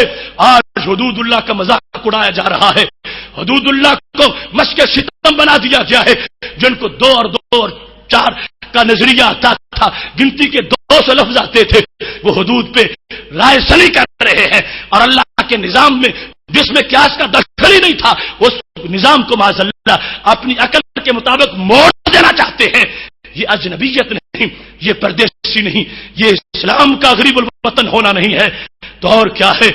آج اس روئے زمین پر، اس پاکستان پر، جس نے ماؤں کی غیرت پر پہرا دینے کے لیے یہ ملک حاصل کیا تھا، یہ معمولی سی قربانی نہیں تھی، 20 لاکھ جانیں دے کر ہم نے پاکستان لیا تھا، 20 لاکھ جانیں دے کر 2 کروڑ لوگوں نے گھر چھوڑا، 90,000 عورتوں کی عزتیں لٹ گئی، پھر یہ وطن بنا، تو کیا میراتھن ریس کے لیے بنایا تھا؟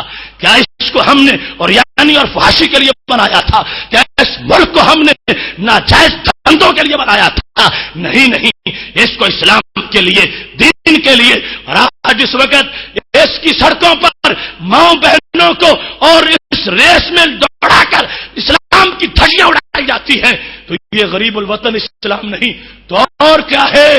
اس واسطے میرے بھائیوں کو یہ نہ کہے کہ اسلام کا گھر ہے، اسلام کا دیش ہے، اسلام غریب الوطن، اسلام پردیسی، اسلام چاہتا ہے مجھے گھر ملے۔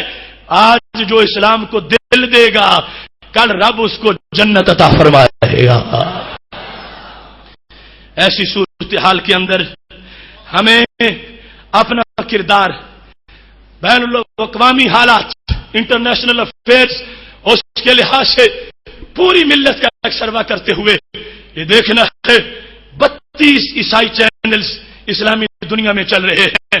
آج ورلڈ ہیلپ نامی تنظیم عراق کے نقشے چھاپ کے لگی پھر رہی ہے، امریکہ میں فنڈ اکٹھا ہو رہا ہے کہ عراق کے اندر ہمیں 10 لاکھ انجیل کی ضرورت ہے۔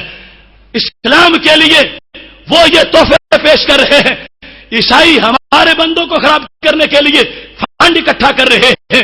آج ان حالات کے اندر کہ جب کہیں اگر غیروں کے پاس یہ ستم تھا تو تھا ہی، اب ہماری اعلیٰ جو افواج کے ادارے ہیں وہاں داڑھی پہ پابندیاں لگائی جا رہی ہیں، وہاں نظام اسلام کے خلاف لوگوں کو پوری طرح، ان کے نام اسلام والے ہیں، ان کے دماغ اسلامی نہیں رہے، ان کے دماغ انگریز کے ہیں، ان کے اندر زبان پر بولنے والی فکر جو ہے وہ غیروں کی ہے، لہذا جب کسی کے گھر میں غیروں کا قبضہ ہو جائے وہ پردیسی نہیں ہوتا تو اور کیا ہوتا ہے؟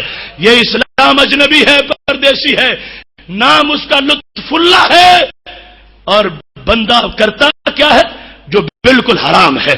نام اس کا غلام رسول یہ رکھا گیا، لیکن وہ انگریز کا ایجنٹ بن گیا، اعلی کار بن گیا، وہ افرنگی دکانوں کا کھلونا بن گیا۔ یہ سارا راہ و رسم، دود و باش، اس کا چہرہ، اس کے کپڑے، اس کا کردار. یہ اسلام کی بیٹی یہ اس وقت بغیر پردے کے اور شارٹ لباس میں اور بالکل ٹائٹ لباس میں اور اپنے جسم کی نمائش کرتی ہوئی باہر نکلتی ہے. اسلام روتا ہے کہ میں نے ایسی بچیاں تو نہیں پالی تھی. حضرت فاطمہ زہرا کی بیٹیوں کا ایسا، ان کی روحانی فکر کی وارث جو بیٹیاں ہوتی ہیں ان کا ایسا کردار نہیں ہو سکتا. اگر ایسا ہمارے ملک میں ہو رہا ہے اور دن بدن بڑھتا جا رہا ہے، آج سے 10 سال پہلے ایسی اریانی نہیں تھی، اب اس سے زیادہ گند آ گیا ہے، تو پتہ چلا اسلام زیادہ غریب الوطن ہو گیا، زیادہ بے گھر ہو گیا ہے. آج جو یہ آئے ہیں، یہ سوچ جو ہے، یہ اس وقت درس قرآن کے اختتام پر یہ ایک ہماری جو آہ ہے، اس کا مقصد یہ ہے کہ ہم سوچیں کچھ کام میں کروں، کچھ کام آپ کریں. آپ ملیں گے سینہ چاکانے چمن سے سینہ چاک، اور ظلمت رات کی سیما پا ہو جائے گی. اس واسطے کسی ایک بندے کا کام نہیں ہے، پوری ملت کا کام ہے. اور جو نقب لگا رہے ہیں ان کے محاسبے کا وقت ہے، ان کے ساتھ پنجہ آزمائی کا وقت ہے. اور یہ امانت ہے ہمارے دین کی، ہمارے قرآن کی. ہم اس درس قرآن کے قائل نہیں ہیں کہ جو درس قرآن اپنا رخ لوگوں کی حالات کی طرف نہ کرے، جو لوگوں کے مسائل، امت کے جو سلگتے مسائل ہیں ان کی طرف متوجہ نہ ہو. یہ درون دل کی آواز ہے. یہ ٹھیک ہے اس قرآن کو پڑھ کے دم کریں، بیماریاں صحیح ہوتی ہیں، اس کے ختم پڑھنے سے برکتیں ملتی ہیں، مگر یہ ختم پڑھنے کے لیے نہیں، یہ باطل کو ختم کرنے کے لیے آیا ہے. اس کے ختم بھی پڑھو، مگر اسے پڑھ کے باطل کو ختم بھی کرو. اگر باطل ننگا ناچتا رہے، ہم مسجد کی الماری تک قرآن بند رکھیں تو یہ قرآن کا حق نہیں ہوگا. قرآن غریب الوطن، اسلام غریب الوطن، مسلمان غریب الوطن. کہاں ان کا دیش؟ کیا پاکستان ہمارا دیش ہے؟ نہیں. ہمارے پاس ہمارا کیا ہے؟ یہاں پر غیروں کے اڈے ہیں، جو چاہتے ہیں کرتے ہیں، جسے چاہتے ہیں پکڑتے ہیں، جہاں چاہتے ہیں پھینکتے ہیں. کیا وہ ماؤں کے بچے نہیں ہیں جو کیوبا کی جیلوں میں جانوروں کی طرح پنجروں میں بند ہے؟ کیا وہ افغانستان کے کیکروں کے پتے تھے جن کو پکڑ کے الٹا لٹکا دیا گیا؟ کیا وہ عراق کی سرزمین جو ولیوں کی سرزمین ہے، اس کے بیٹے حضرت ابراہیم علیہ السلام کے پوتے امام حسین کی اولاد، کیا وہ نیک لوگوں کی ضروریت نہیں ہے جن کو ابو غریب جیلوں میں کتوں سے جن کا گوشت نچوڑا جا رہا ہے؟ ایسے دیش کے اندر، ایسے حالات کے اندر ہم کیسے کہہ سکیں گے اسلام کے پاس گھر ہے؟ نہیں، اسلام بے گھر ہے. اس وقت ہم سے گھر کا تقاضا کر رہا ہے. ایسے حالات کے اندر ہمیں یہ سوچنا ہے کہ ہم اس ابتلا کے دور سے گزریں تو کیسے گزریں، ہم اپنا فرض کیسے ادا کریں اور کس انداز میں ہم آگے بڑھیں. سب سے پہلا کام فکری محاذ پر ان لوگوں کا مقابلہ ہے کہ جہاں جہاں یہ فکری لونڈے اور فکری گماشتے اور میڈ ان امریکہ فکر کے لوگ اور میڈ ان یورپ نظریات کے لوگ جو ہے، جب تک ہم ان کا عملاً محاسبہ نہیں کریں گے اس وقت تک مزید آگے رسوائی بڑھتی جائے گی. اس واسطے خواہ وہ لوگ حکومت میں ہے، خواہ وہ کسی سیاسی پارٹی میں ہے، خواہ وہ ڈیموکریٹک پارٹیوں کے اندر ہے یا وہ بیوروکریسی کے اندر لوگ ہیں، جہاں بھی امریکہ، برطانیہ، اسرائیل اور انڈیا کے گٹروں میں پلنے والے کیڑے اگر ہماری کرسیوں کو چمٹے ہوئے ہیں تو ہمیں یہ سوچنا چاہیے کہ یہ ملک کے اندر نظریہ کی بقا کے لیے خطرناک ہے. اس واسطے نظریاتی طور پر ہمیں قرآن کا یہ درس ہے کہ ہم اس ملک کو پاک کرنے کے لیے ان پلید لوگوں کے خلاف اپنے نور قرآن کو عام کرتے ہیں. اس واسطے یہ تحریک آج سے نہیں، صدیوں سے چلی ہے. اور پھر بالخصوص آج مجھے علامہ اقبال کا وہ پیغام یاد آتا ہے، کہنے لگے سوال میں نہ کروں ساقیے فرہنگ سے میں، سوال میں نہ کروں ساقیے فرہنگ سے میں، یہ طریقہ رندان پاک باز نہیں. کیوں سے پوچھیں، کیوں سے لیں، کیوں سے مانگے؟ کیا ہمارے پاس کچھ نہیں؟ کیا ہم اسلام کی دکان خالی ہے؟ کیا اسلام کے پاس کچھ نہیں، اسلام کے پاس ہی سب کچھ ہے، صرف دھیان اسلام کا کرنے کی ضرورت ہے۔ غیروں کی گندی دکانوں سے گندا سودا مسلمان کیوں خریدے؟ نظریے کا گندا سودا، زندگی گزارنے کا گندا سودا۔ جس کے پاس اتنا سچا قرآن ہو وہ جھوٹے لوگوں کے جھوٹے قانون بنا سمجھے تو کیوں سمجھے، مانے تو کیوں مانے؟ اس واسطے قرآن مجید برہان رشید کی طرف متوجہ ہوتے ہوئے آج کی حالات سمجھو۔ اقبال ایک دن شالامار میں گئے، شالامار باغ میں گئے، خزاں کا موسم تھا اور عید آئی ہوئی تھی، جیسے قدرتی اب زمانہ ہے، چونکہ اب خزاں ہی آگے دہلیز پر ہے، عید کا زمانہ ہے، تو کسی نے اقبال سے کہا عید کے بارے میں خوشی کی نظم لکھو، عید بڑا خوشی کا موقع ہوتا ہے۔ تو علامہ اقبال کہنے لگے یہ شالامار میں ایک برگ زرد کہتا تھا، یہ شالامار میں ایک برگ زرد کہتا تھا، گیا وہ موسم گل جس کا رازداں ہوں میں۔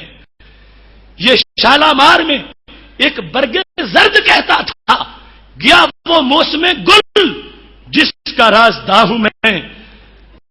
پائے مال نہ کریں مجھ کو زائران چمن، انہی کی شاخ نشیمن کی یادگار ہوں میں۔ وہ پتا جب ہرا تھا اوپر تھا، سب اس کو دیکھتے تھے اور اس کے سائے میں بیٹھتے تھے، اس کو دیکھ کے آنکھیں ٹھنڈی کرتے تھے، مگر جب زرد ہوا تو نیچے آ گیا، اب قدموں کے نیچے ہے۔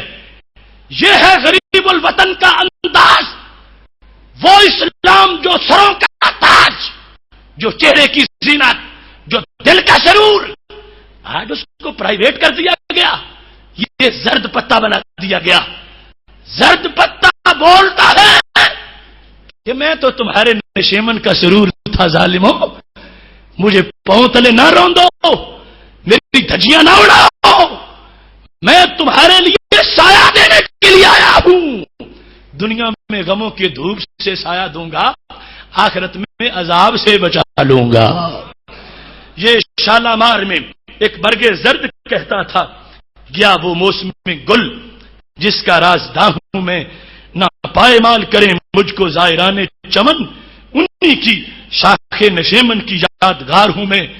خزاں میں مجھ کو رلاتی ہے یاد فصل بہار، خزاں میں مجھ کو رلاتی ہے یاد فصل بہار، خوشی ہو عید کی کیوں کر کہ سوگوار ہوں میں۔ خزاں میں رلاتی ہے مجھ کو یاد فصل بہار، خزاں ہے آج اسلام پر اور بہار ہے وہ مدینہ شریف کی۔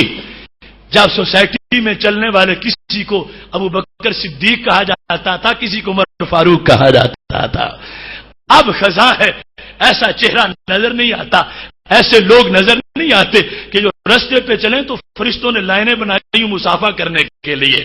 وہ سوسائٹی نہ رہی، وہ دین کے ماننے والے نہ رہے، وہ اسلام کے متولے نہ رہے، وہ اسلام پر عمل کرنے والے نہ رہے۔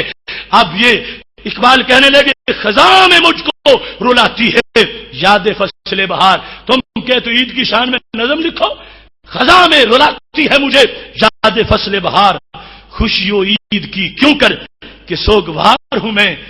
اجاڑ ہو گئے عہد کہن کے میں خانے، اجاڑ ہو گئے عہد کہن کے میں خانے، گزشتہ بادہ پرستوں کی یادگار ہوں میں۔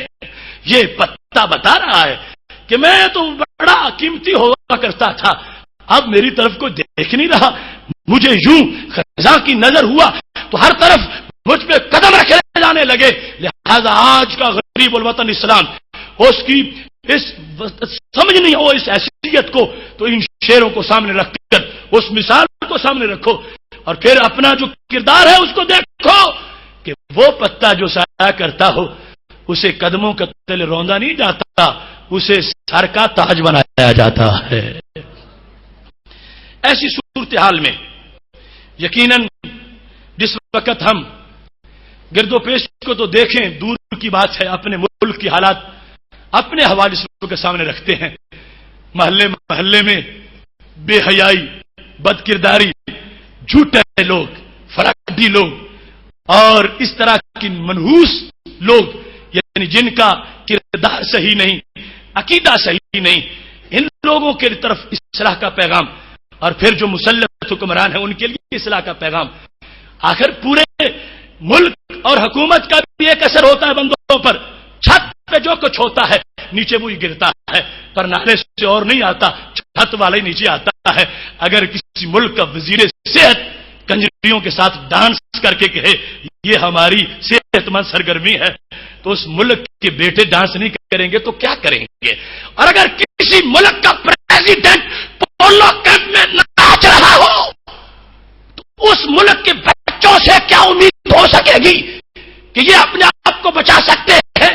اس واسطے برباد گلستان کرنے کو بس ایک ہی الو کافی ہے. ہر شاخ پہ الو بیٹھا ہو، انجام گلستان کیا ہوگا؟ ہر طرف مسائل ہیں، ہر طرف دھند لگے ہیں، ہر طرف اندھیرے ہیں، مگر حق پرستوں کے لیے یہ ضروری ہے اذان پڑھیں. ایک نمازی آ گیا پھر بھی ٹھیک، 10 آ گئے پھر بھی ٹھیک، 1000 آ گئے پھر بھی ٹھیک، کوئی نہ آیا پھر بھی اذان پڑھنے والا تو اذان پڑھے گا. اس واسطے یہ صراط مستقیم کی اذان ہے جو حضرت امام حسین نے کربلا میں دی تھی. فضل خیر آبادی نے دریائے شور کے کنارے اپنی قبر بنوا کے دی تھی. وہ ہمارے ذمہ آج ان کا دیا ہوا ایک تحفہ ہے. اس واسطے اس اذان کو پڑھانا یہ صراط مستقیم کی اولین ترجیح ہے. کیا ہو گیا ہمیں؟ یہ ملک ہے جس میں جو ایجوکیشن کا وزیر ہے اس کو پرائم منسٹر آف اگنورینس کہنا چاہیے، جس نے یہ کہہ دیا ہے ہماری اور انڈین ثقافت ایک ہے، ہماری تہذیب ہڑپا سے ہے اور ہمارا ان کا کوئی فرق نہیں ہے. اتنا بھی جاہل کوئی ہو سکتا ہے؟ ہمارا اور انڈیا کا کوئی فرق نہیں تو وہ آمنہ عائشہ جو بارڈر سے پار امرتسر میں ہندوؤں کے بچے جنم دے رہی ہے، ان سے پوچھو ان کا قصور کیا تھا؟ جب پاکستان بنا 90,000 عورتوں کو اغوا کر لیا گیا اور 90,000 اسلام کی بیٹیاں ہندوؤں کے بچے جنم دینے پر مجبور ہیں. وہ ہم سے پوچھتی ہیں ظالموں اگر تمہارا کوئی فرق نہیں تھا تو ہمیں کیوں مجبور کر دیا، ہمیں کیوں مروا دیا، ہماری زندگی کیوں خراب کر دی؟ ایسے وحشی جرنیلوں کو اور ایسے وزیروں کو لگام دے کر سمجھاؤ رام والے اور ہیں، رحیم والے اور ہیں. ہم وہ نہیں جو گندھارا سے ہوں، ہم وہ نہیں جو ہڑپا سے ہوں، ہم وہ نہیں جو منجو دھاڑو سے ہوں. ہمیں ہڑپا کے سلوں سے تہذیب نوچنے کی چوسنے کی ضرورت نہیں ہے. ہمارا قرآن ہماری تہذیب ہے، ہمارا قرآن ہماری کلچر ہے. ہم ہڑپا والے نہیں، ہم مکہ والے ہیں. اس واسطے یہ فکر اس وقت جب ہمارے سامنے آ گئی، اس کے سینے میں چھرا نہیں گھونپیں گے تو کون اٹھے گا؟ اگر اسلام کے بیٹے اسلام کے بارے میں اس طرح کے بکواسات کے سامنے خاموش ہو گئے، اللہ فرماتا ہے تم کافر بن جاؤ گے. اذا سمعتم آیات اللہ یکفر بها ویستہزأ بها فلا تقعد معهم حتى يخوضوا في حدیث غیرہ انکم اذا مثلهم. فرمایا جب اسلام کا مذاق اڑایا جائے اور تم بیٹھ کے سنو اسی طرح کے چوٹی کے کافر بن جاؤ گے. لہذا اسلام کا مذاق اڑایا جائے تو اب بچنے کے لیے بول لو کہ ہم ان ظالموں کے سامنے نہیں، ہم ماہ مدینہ کے سنگ ہیں. کتنا ظلم ہے یہ کلچر اور یہ تہذیب کیا پلیٹ میں رکھ کر دی گئی؟ پوچھو بدر میں بہنے والے خون سے. اگر کفر کا ہمارا فرق نہیں تھا تو پھر بیٹے باپ کے مقابلے میں اور باپ بیٹے کے مقابلے میں بدر میں کیوں آ گئے؟ اگر ایک ہی بات تھی تو ایسا معاملہ کیوں چلتا رہا؟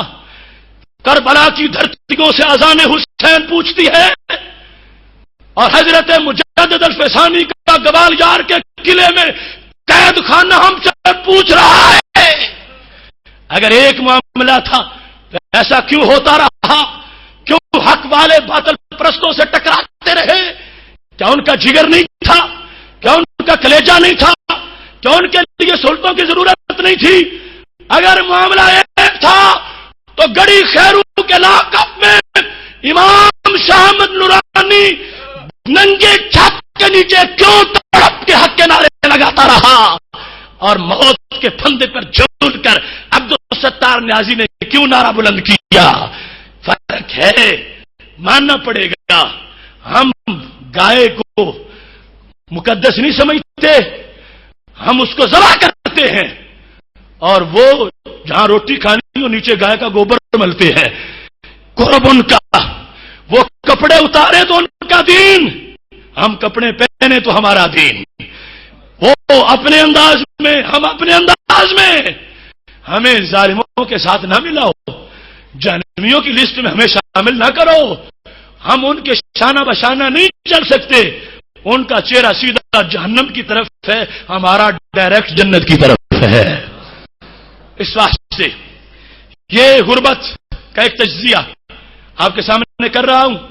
اس کے علاوہ میرے پاس ایسے درجنوں شواہد ہیں جس وقت ایک دھرتی کے اندر اس ملت کا ہیرو محمد بن قاسم اگر اس کو کوئی ظالم کہے اور راجہ دہر کو مظلوم کہے تو کیا اس نے اسلام کی بولی بولی ہے یا کفر کی بولی بول رہا ہے؟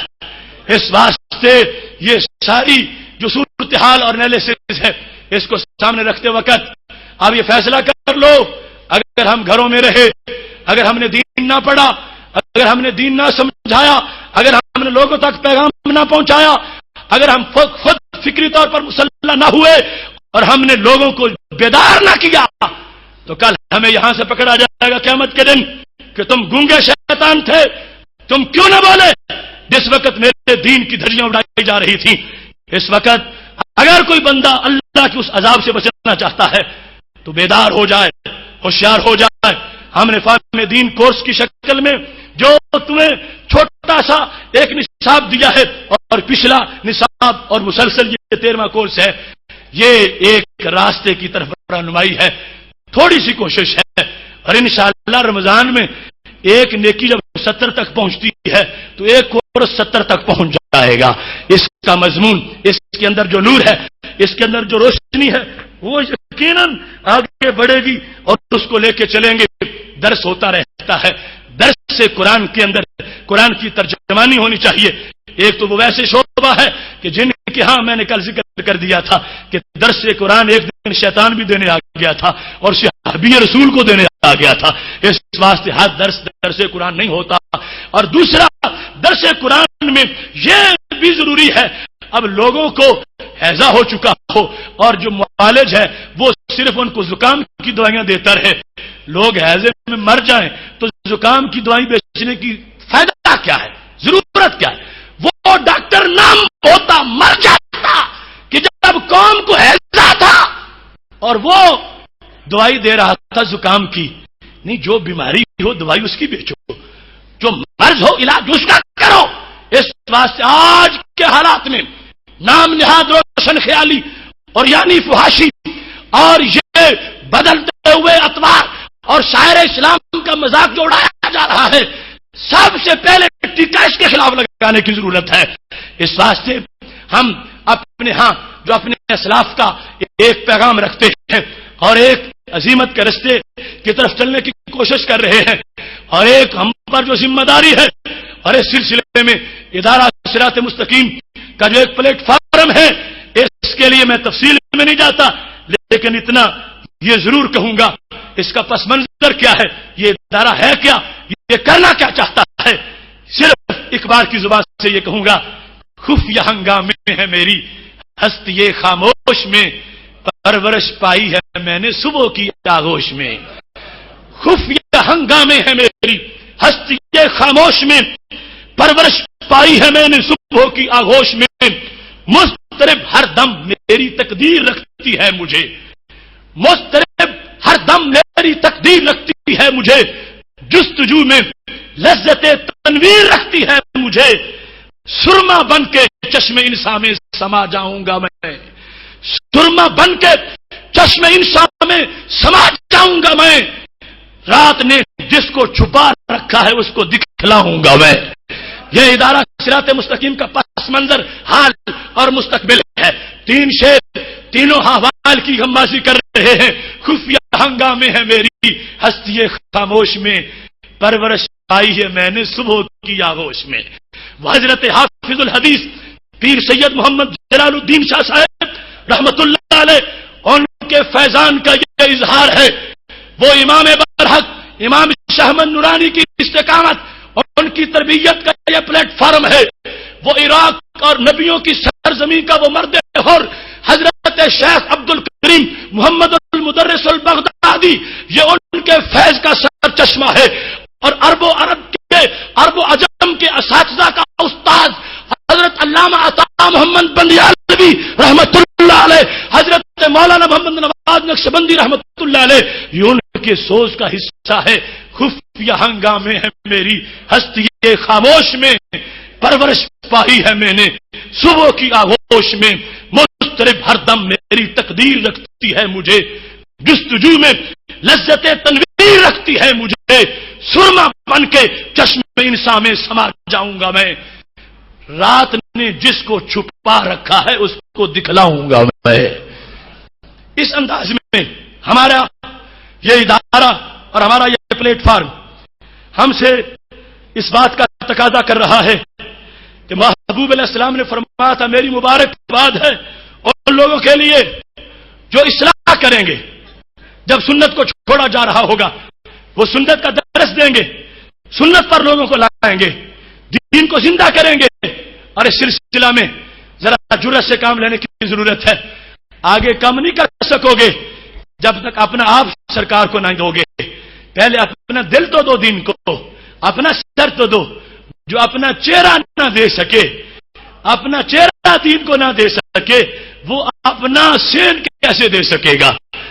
اپنا چہرہ، اپنا قد، اپنی کانت، اپنی سوچ، اپنا خیال، اپنا تدبر، اپنا شعور پلیٹ میں رکھ کے دو اسلام کو۔ اسلام یہ تیرا ہے، جو تیری مرضی ہے وہ میری مرضی ہے۔ یہ ڈیوٹی ہے۔ غریب الوطن اسلام کے ساتھ جو ہمدردی چاہتا ہے اور اس کا دل تڑپ رہا ہے کہ سرکار کا بھیجا ہوا مہمان ہو اور گلیوں میں رات رلتا رہے، ہم گھر نہ کھول لیں، ہم کون شمار ہوں گے؟ بے وجہ تو نہیں چمن کی تباہیاں، کچھ باغ باہیں برکو شرر سے ملے ہوئے۔ وہ مہمان آیا ہو جس نے طائف کے بازار میں سرکار نے اس کو اپنا خون دیا ہو، بدر و حنین میں جس کے لیے قربانیاں ہو گئی ہوں، کربلا میں جس کے لیے پورا کنبہ جو ہے وہ پیش کیا گیا ہو، وہ آ جائے ہمارے گھر رات دستک دے، وہ میں تمہارا مکی مدنی بدری کربلائی اسلام آ گیا ہوں، ذرا دروازہ کھولو میں رات رہوں۔ اندر سے بابو جی کہیں نہیں، کلمہ تمہارا ہی پڑا ہے مگر ہماری اپنی چاہت ہے، ہم اپنی ایک سوچ رکھتے ہیں، اپنی مرضی رکھتے ہیں، ہمارا اپنا ایک دنیا میں رکھ رکھاؤ ہے۔ تو اسلام کہے گا یہ کلمہ میں کیسے قبول کروں؟ میں صرف کلمہ نہیں، میں پوری زندگی کا نصاب ہوں، میں تمہاری رات گزارنے کا بھی طریقہ ہوں۔ اب ایسا ہو رہا ہے ہم زبان سے نہ بھی کہیں، ہمارے گھر بولتے ہیں اسلام اور جاؤ اور جگہ جاؤ، ہمارے گھر میں ہماری بچیوں کا پردہ نہیں ہے، گھر سے باہر نہیں ہے، ہمارے یہاں اس کے حلال نہیں ہے، سودی کاروبار ہے، ہمارے لوگ شرابی ہیں، نماز نہیں پڑھتے۔ اسلام پھر جو تم بیزار ہو کے نکل جاؤ گے، کیونکہ اسلام ایسا تو نہیں کہ اس کے خلاف ہوتا رہے اور وہ پھر صبر دبائی رکھے، نہیں نکلے گا تو پھر بیزار ہو کے نکلو گے۔ آپ کوئی گھر تلاش کرو۔ وہ اسلام گلی گلی چکر لگا رہا ہے، ماننے والے خراٹے لے رہے ہیں، یہ ہے وفا۔ ہائے افسوس، وائے ناکامی متائے کارواں جاتا رہا، کارواں کے دل سے احساس سے زیاں جاتا رہا، ہوش ہی نہ رہا کہ کتنا نقصان ہو گیا ہے، کتنی مصیبتیں آ گئی ہیں، کتنے مصائب ہیں۔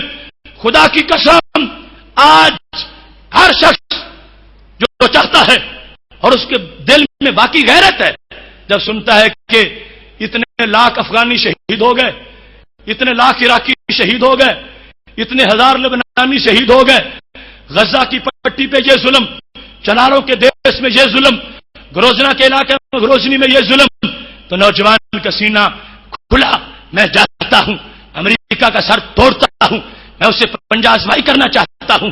ایسے نوجوان پوچھتے ہم کریں تو کیا کریں؟ پہلا کام کرنے کا یہ ہے کہ جس اسلام کو تم دنیا کی زمین دلوانا چاہتے ہو، اپنا دل تو پہلے پوری طرح اس کو دے لو، اپنے آپ کو تیار کرو، اپنے آپ کو پوری طرح تیار کرو. خدا کی قسم یہ میری آبزرویشن نہیں ہے، یہ امریکی تھنک ٹینک کا فیصلہ ہے، اور یہ ان کے ہاں جو سمویل ہنٹنگٹن ہے اس نے باقاعدہ اس کو تسلیم کیا ہے. ہو یار کے اندر اس نے لکھا ہے اگر ایک مسلمان سر پہ امامہ باندھ کے چہرے پہ پوری داڑھی رکھ کے جب ان کو آج بھی سنت کے آئینے میں نظر آتا ہے، امریکہ کو اتنا درد ایٹم بم سے نہیں ہوتا جتنا باعمل مسلمان سے ہوتا ہے. اس واسطے پہلے یہ کام کرنے کا ہے، وہاں جا کے حملے اور وہ منصوبہ بندی اس کے لیے شاید ضرورت ہی نہ پڑے. اگر ہم اپنے آپ سے مخلص ہو جائیں، اسلام سے مخلص ہو جائیں، اپنے آپ کو تیار کر لیں، تیار کرنے سے فضائے بدر پیدا کر فرشتے تیری نصرت کو اتر سکتے ہیں گردوں سے کتار اندر کتار. اب بھی وہ معاملہ ہو سکتا ہے سب کچھ، لیکن پہلا کام یہ کرنے کا ہے. اور اس سلسلہ میں ہمیں جو ابتدائی طور پر ہم نے ایک آپ کے سامنے یہ پیغام رکھا ہے، دعوت آپ کو دی ہے، اور اس میں نہ کوئی پردہ ہے نہ کوئی جھجک ہے. ہم جو کچھ سینے میں رکھتے ہیں وہ زبان پر لاتے ہیں، اور اس میں ہمیں یہ نہ تو کسی سے یہ امید ہے کہ اگر ہم نرم بات کہیں تو کوئی واہ واہ کہے گا، اگر گرم کہیں تو پھر وہ چپ ہو جائیں گے. اثر ہو نہ ہو سن تو لو میری فریاد، نہیں ہے داد کا طالب یہ بندہ آزاد. میں صورت گل جوش صبا کا نہیں، صورت گل دستے صبا کا نہیں محتاج، کرتا ہے میرا جوش جنوں میری کباچات. خواہ کوئی کڑی لگائے، خواہ کوئی گولی مارے، خواہ کوئی آنکھوں پہ بٹھائے، یہ کسی کا اپنا مقدر ہے، اپنا نصیب ہے. کربلا والوں کے سامنے لوگ نہیں خدا کی ذات ہوتی ہے. اس واسطے یہ معاملہ جو ہے یہ ایک پالیسی کے طور پر تمہارے سامنے ہے، اور وقت کے کربلا کے اندر اذان دینے کا معاملہ ہے. ہم نے جو تمہیں یہ امانت سونپی ہے تمہارے سینوں کے اندر، یہ 29 دن کا سوز اور یہ ساز اور یہ پیغام، اب اس کا قرض تم پہ ہو گیا ہے، اس کی زکات لازم ہو گئی ہے. اس پڑے ہوئے کی زکات کہ آگے پڑھاؤ، آگے پہنچاؤ، آگے پھیلاؤ. چلو کیسٹ لگا کے کسی کو سناتے رہو، دکان پہ اکیلے نہ بیٹھا کرو، گاڑی میں اکیلے نہ بیٹھا کرو. کیسٹ میری لگاؤ، کسی نے جو کچھ کہنا مجھے کہے، مگر کم از کم اسے سناؤ تو صحیح، اسے بتاؤ تو صحیح، وہ اس کے سامنے پیش تو کرو. وہ زمانہ گزر گیا، وہ زمانہ ختم ہو گیا. نیند کے موسم اٹھ گئے، بیداری کا زمانہ ہے، تیاری کا زمانہ ہے. نہ سمجھو گے تو مٹ جاؤ گے. اے غافل مسلمانوں، تمہاری داستان تک بھی نہ ہوگی داستانوں میں. تمہارے گھر کی دہلیز سے لے کر امریکہ تک تمہارے دشمن ہیں. اتنے دشمنوں کے ہوتے ہوئے کون انسان عقل مند ہوتا ہے، جاگتا ہے بیداری سے، وہ اپنی منصوبہ بندی کرتا ہے، پلانے کرتا ہے.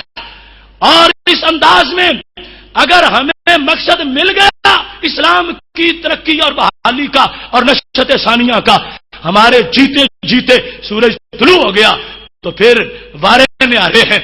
اگر نہ بھی ہوا تو کم از کم قبر ٹھنڈی رہے گی کہ کوشش ضرور کی تھی، ثمر اللہ عطا فرمانے والا ہے.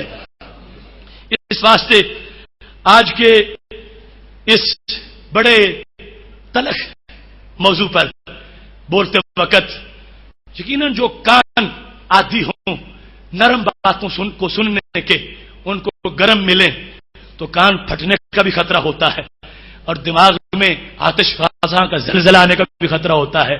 اگر اب ان زلزلوں کے بغیر گزارا نہیں ہے، اب اس بات کے بغیر ہمارا نشیمن بچ نہیں سکتا، اور ہمیں اپنے اسلاف کا وہ کام، وہ فریضہ ادا کرنا پڑے گا. جب اکبر نے دین الہی بنایا، اگر مجدد الفسانی اپنے مسلح پہ بیٹھے رہتے کہ میں تو صوفی ہوں اور وہ بادشاہ ہے، میں لڑ کیسے سکتا ہوں، ٹکرا کیسے سکتا ہوں، نہ میرے پاس فوج نہ لشکر، اور اس کے پاس سب کچھ، میرے پاس حجرہ، اس کے پاس جیل بھی ہے، جیل میں ڈالے گا. حضرت مجدد الفسانی اگر اس پالیسی پہ ہوتے خاکم بدہن، شاید مسجدوں میں سجدہ ہی نہ ہو سکتا. حضرت مجدد کو جس وقت جہانگیر کے عتاب کا سامنا کرنا پڑا اور بار بار بلا کے کہا کہ تھوڑا سا تو جھک جاؤ، تھوڑا سا جھک جاؤ. میرے مجدد نے کہا ایک ہے کعبہ میرا اور ایک ہی مسجود ہے، ہر جگہ موزوں نہیں ہے سر جھکانے کے لیے. یہ سلسلہ پیچھے سے آ رہا ہے. ہمارے پاس کچھ نہیں کہ اسلام کو دے سکے، لیکن دل ہے وہ بہت کچھ ہے اور بڑا ہے. حضرت امام حسین رضی اللہ تعالیٰ نے تقریر کیا کرتے تھے، حضرت کربلا کا پس منظر ہے، یہ نہیں کہ بائی چانس اٹھے اور ٹکرا گئے، نہیں، وہ رگے جوش تھی جو خون رسول سے تڑپ رہی تھی. کہا کرتے تھے احبونا بحب الاسلام، جس نے حسین سے پیار کرنا ہو اسلام کے حوالے سے کرے. احبونا بحب الاسلام، دیکھو حوالے ان کے کتنے ہیں. وہ حسین رضی اللہ تعالی عنہ جو کائنات میں سب سے بڑی شخصیت کے نواسا ہیں، جو ولیوں کے سردار کے بیٹے ہیں، جو خواتین کی سردار کے بیٹے ہیں، وہ حسین جن کو رب ذوالجلال نے اتنی عظمت عطا فرمائی ہے، خود فرماتے ہیں احبونا بحب الاسلام، مجھ سے پیار کرتے وقت پہلے وہ کہو اسلام کا حسین، اسلام کا حسین، اسلام کے حوالے سے مجھ سے پیار کرو، اور باقی حوالے بھی پیار کے لیے ضروری ہے. اب وہ صورتحال اس کو سامنے رکھتے ہوئے آج ہم نے اس مضمون کو سمجھتے ہوئے، ابھی یہ تو تمہید تھی ہمارے پیغام کی، اور جو صورتحال موجودہ بنی ہوئی ہے اس کے لحاظ سے آیت سے جو ہمیں حکم ملتا ہے وہ وضاحتیں بھی بڑی ضروری ہیں. خالق کے کائنات جل جلالہ نے مثال دے کر ہمیں بہت کچھ سمجھا دیا ہے. فرمایا اللہ نے آسمان سے پانی کو نازل کیا تو وادیاں بہ نکلی، بارش ہوتی ہے تو چوٹیوں پہ پانی نہیں، نیچے گہری جگہ پہ پانی آتا ہے. چوٹیاں گزرتے پانی سے سیراب ہو جائیں تو ہو سکتا ہے کوئی چلتے چلتے باہر آ جائے، لیکن اصل حصہ جو ملتا ہے وہ نیچے جھکی چیزوں کو. تو کبھی بھی تکبر والے کو دین نہیں ملتا، عاجزی والے کو دین ملتا ہے. اللہ نے آسمان سے پانی کو نازل کیا، وہ بڑے بڑے دولتوں والے فرعون و نمرود وہ رہ جاتے ہیں اور جھگیوں کے مکین دین کے علم بردار بن جاتے ہیں. پانی نیچے آ جاتا ہے اور پھر کیا ہوتا ہے؟ میرے محبوب علیہ الصلوۃ والسلام فرماتے ہیں فاحتمل السیل زبدا رابیا. آج جو ہمارا مسئلہ ہے قرآن نے اس کو بیان کیا. کیا جس وقت پانی نیچے جاتا ہے بارش پھر ہوتی ہے، پانی وادی سے بھر جاتا ہے، پھر آگے نکلنا شروع ہو جاتا ہے، سیلاب کی شکل اختیار کرتا ہے تو پانی پہ ایک جھاگ بن جاتا ہے. وہ جھاگ کیا ہوتا ہے؟ پانی کے اندر جو ملوث ہوتا ہے، پانی جب گندگی آتی ہے، پتے آ جاتے ہیں، مرے ہوئے جانور آ جاتے ہیں، مختلف قسم کی چیزیں، تو پانی ان کو اوپر لے جاتا ہے. نیچے صاف پانی ہوتا ہے، اوپر گندا جھاگ ہوتا ہے. ایک یہ جھاگ ہے. دوسرا رب ذوالجلال فرماتا ہے جب لوگ زیور بناتے ہیں یا برتن بناتے ہیں تو دھاتوں کو وہ جس وقت آگ دیتے ہیں بھٹی میں تو پھر بھی اوپر جھاگ بنتی ہے. وہ جھاگ بھی اوپر ہے سونے کے، مگر کبھی اس جھاگ کو کسی نے گلے میں نہیں لٹکایا، لٹکایا جائے تو سونے کو لٹکایا جاتا ہے. دو جھاگ، ایک سیلاب کے اوپر جھاگ، حکمت قرآن سنو، ایک سیلاب کے اوپر جھاگ اور دوسرا دھات کے اوپر جھاگ. خواہ زیور بنانا تھا پھر بھی اوپر جھاگ آ گیا، خواہ لوہے سے درانتی بنانی تھی، چھری بنانی تھی، پھر بھی اس کو ایک مرحلے سے گزارا گیا اوپر جھاگ. رب ذوالجلال فرماتا ہے یہ دونوں جھاگ مقصود نہیں ہوتے، دونوں کو اتار کے پھینک دیا جاتا ہے. اور نیچے جو خاموش پانی ہے اس کو بندہ اتنا محفوظ رکھتا ہے کہ منہ کے ذریعے اپنے اندر لے جاتا ہے. مقصد کیا تھا کہ اگر کہیں باطل اوپر نظر آ جائے تو مسلمانوں دین سے بیزار نہ ہو جانا کہ ہم تو کسی کام کے نہیں، ہمارا تو دین سے ہی نہیں. باطل اوپر آ گیا ہے، ورلڈ بینک ان کا ہے، اسلحہ ان کا ہے، ٹیکنالوجی ان کی ہے، فلاں جگہ ان کا قبضہ ہو چکا ہے، دائمی قرآن نے کہا یہ جھاگ ہے، اور جھاگ نہیں، نیچے بھاگ ہے، اوپر جھاگ ہے۔ وہ خواہ عراق ہو، خواہ افغانستان ہو، خواہ وہ لبنان ہو، خواہ وہ غزہ ہو، گروزنی ہو، وہ کشمیر ہو، وہ چیچنیا ہو، وہ جہاں کے بھی حالات ہیں، وہ جھاگ ہے۔ اور جھاگ کو بل لا کر کوئی بندہ ہی نہیں، ہوا ہی آتی ہے اٹھا کے دور پھینک دیتی ہے، لہریں آتی ہیں جب سمندر کے اندر سے اٹھتی ہیں تو پھر جھاگ اوپر نہیں رہتا، جھاگ کہیں درختوں پہ گر جاتا ہے، کہیں بحر کناروں پہ گر جاتا ہے، پھر جو مچل کے چلتا ہے وہ پانی کی اپنی لہریں ہوتی ہے۔ ہم اس دین والے نہیں ہیں جو اٹھتے سورج کے پجاری بن جائیں اور چڑھتے سورج کی ہواری بن جائیں، نہیں۔ امریکہ اگر اس فضا میں اڑنا بھی شروع کر دے، ہم اس پہ تھوک کے کہیں گے یا رسول اللہ تمہاری غلامی پہ ہمیں فخر ہے۔ یہ دین ہونا چاہیے، یہ ایمان ہونا چاہیے۔ میرے رب نے دو مثالیں دی، فرمایا سونے کے اوپر بھی جھاگ، چاندی کے اوپر بھی جھاگ، لوہے کے اوپر بھی جھاگ۔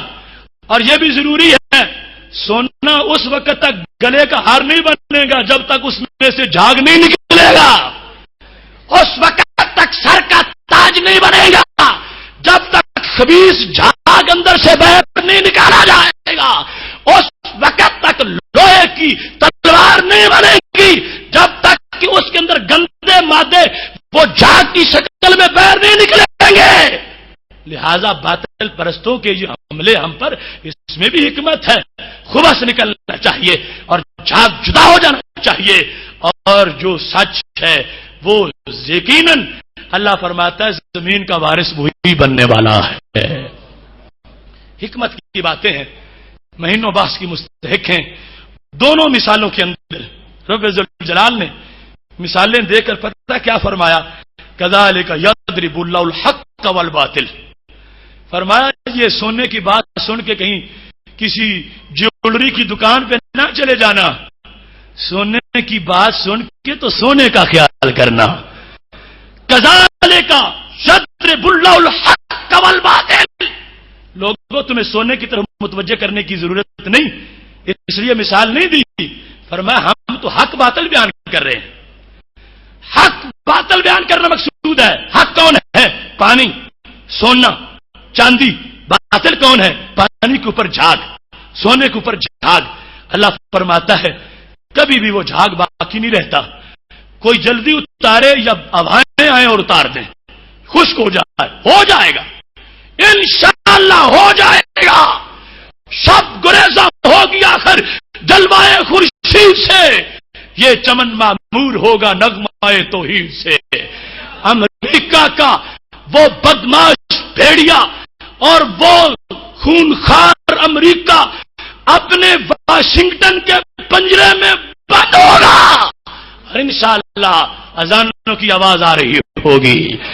اس واسطے ہمیں ایسے دین کی ضرورت نہیں ہے جو جھک جانے والا ہو اور مشکل آنے پر سر دبا دینے والا ہو، نہیں۔ ہمارا قرآن بول رہا ہے، ہمارے ساتھ ہے۔ جھاگ اوپر ہی ہوتا ہے مگر جھاگ اوپر سمجھا نہیں جاتا، آ گیا اوپر جھاگ تو کوئی بات نہیں، بھاگ جائے گا، ہٹ جائے گا۔ نیچے پانی ہے اور پانی جو رکھا جائے گا تو کیسے محفوظ کر کے، زمین بھی پلائے گا، دل بھی پلائے گا، پیارا بڑا ہوگا، اور سونا سر پہ ہوگا، گلے میں ہوگا۔ اس واسطے فرمایا یہ حق ہے، یہ ہر بندے کی ضرورت ہے، اور انشاءاللہ اور یہ بھی دے دیا گیا کہ جتنا بھی برا عمل ہے وہ یہ ہے جس طرح جھاگ ہوتا ہے، اور نیکی جو ہے وہ ہے سونا نیچے اور پانی نیچے۔ لہذا دنیا میں سینموں میں جھاگ ہے، دنیا میں شراب میں جھاگ ہے، دنیا میں جوے اور حرام کاریوں میں جھاگ ہے، دنیا کی اریانی فحاشی ایک جھاگ ہے، دنیا کی یہ رونقیں جھاگ ہیں، دنیا کے یہ نشے جھاگ ہیں، اور حقیقت میں تلاوت قرآن ہے، حقیقت میں نماز ہے، حقیقت میں روزہ ہے، حقیقت میں حج ہے، حقیقت میں زکات ہے۔ اللہ فرماتا ہے یہ سن لو میری مثال، فرمایا اما الزبد فیذهب جفا، فرمایا وہ جھاگ جو ہے وہ اچانک اٹھ جائے گا، واما ما ينفع الناس فيمكث في الارض، فرمایا جو لوگوں کو چیز فائدہ دیتی ہے اسے ہی باقی رکھوں گا زمین میں. اس بات سے ہمیں جب رب نے حوصلہ دیا، پکی بات کی، تو وہ مومن کیسے ہوگا جو ان باتوں پہ یقین نہیں رکھے؟ ہمارے سامنے جو بھی باطل جس طرح بھی آ جائے، ہمیں قرآن کہہ رہا ہے یہ جھاگ ہے، ہم جھاگ سمجھیں گے اور جھاگ ثابت ہوگا انشاءاللہ. اور یہ آزمائش ابتلا ہماری ہے، کیونکہ کچھ صفائی کا مقصد بھی جھاگ پیدا کرنے کا ہوتا ہے. اس واسطے پورے حوصلے سے، پورے اطمینان سے، کسی کو 1% بھی شک نہ ہو، اپنے ایمان پر تنقید نہ کرے، اپنے اسلام پر مشق ستم بنا کر باتیں نہ کرے، دکانوں اور تھڑوں پہ بیٹھ کر اسلامی تعلیمات کو کوئی ہیچ نہ بتائے. میں مطمئن ہوں اگرچہ خراب ہے ماحول، خزاں کے بعد کا موسم بہار ہوتا ہے، انشاءاللہ وہ بہار آنے والی ہے. اور اس سلسلے میں ہمارا اپنا جو کردار ہونا چاہیے وہ میں اختصار سے آپ کے سامنے رکھ رہا ہوں. اور تڑپ یقیناً مجھے پتا ہے ہر قلب صادق یہی رکھتا ہے.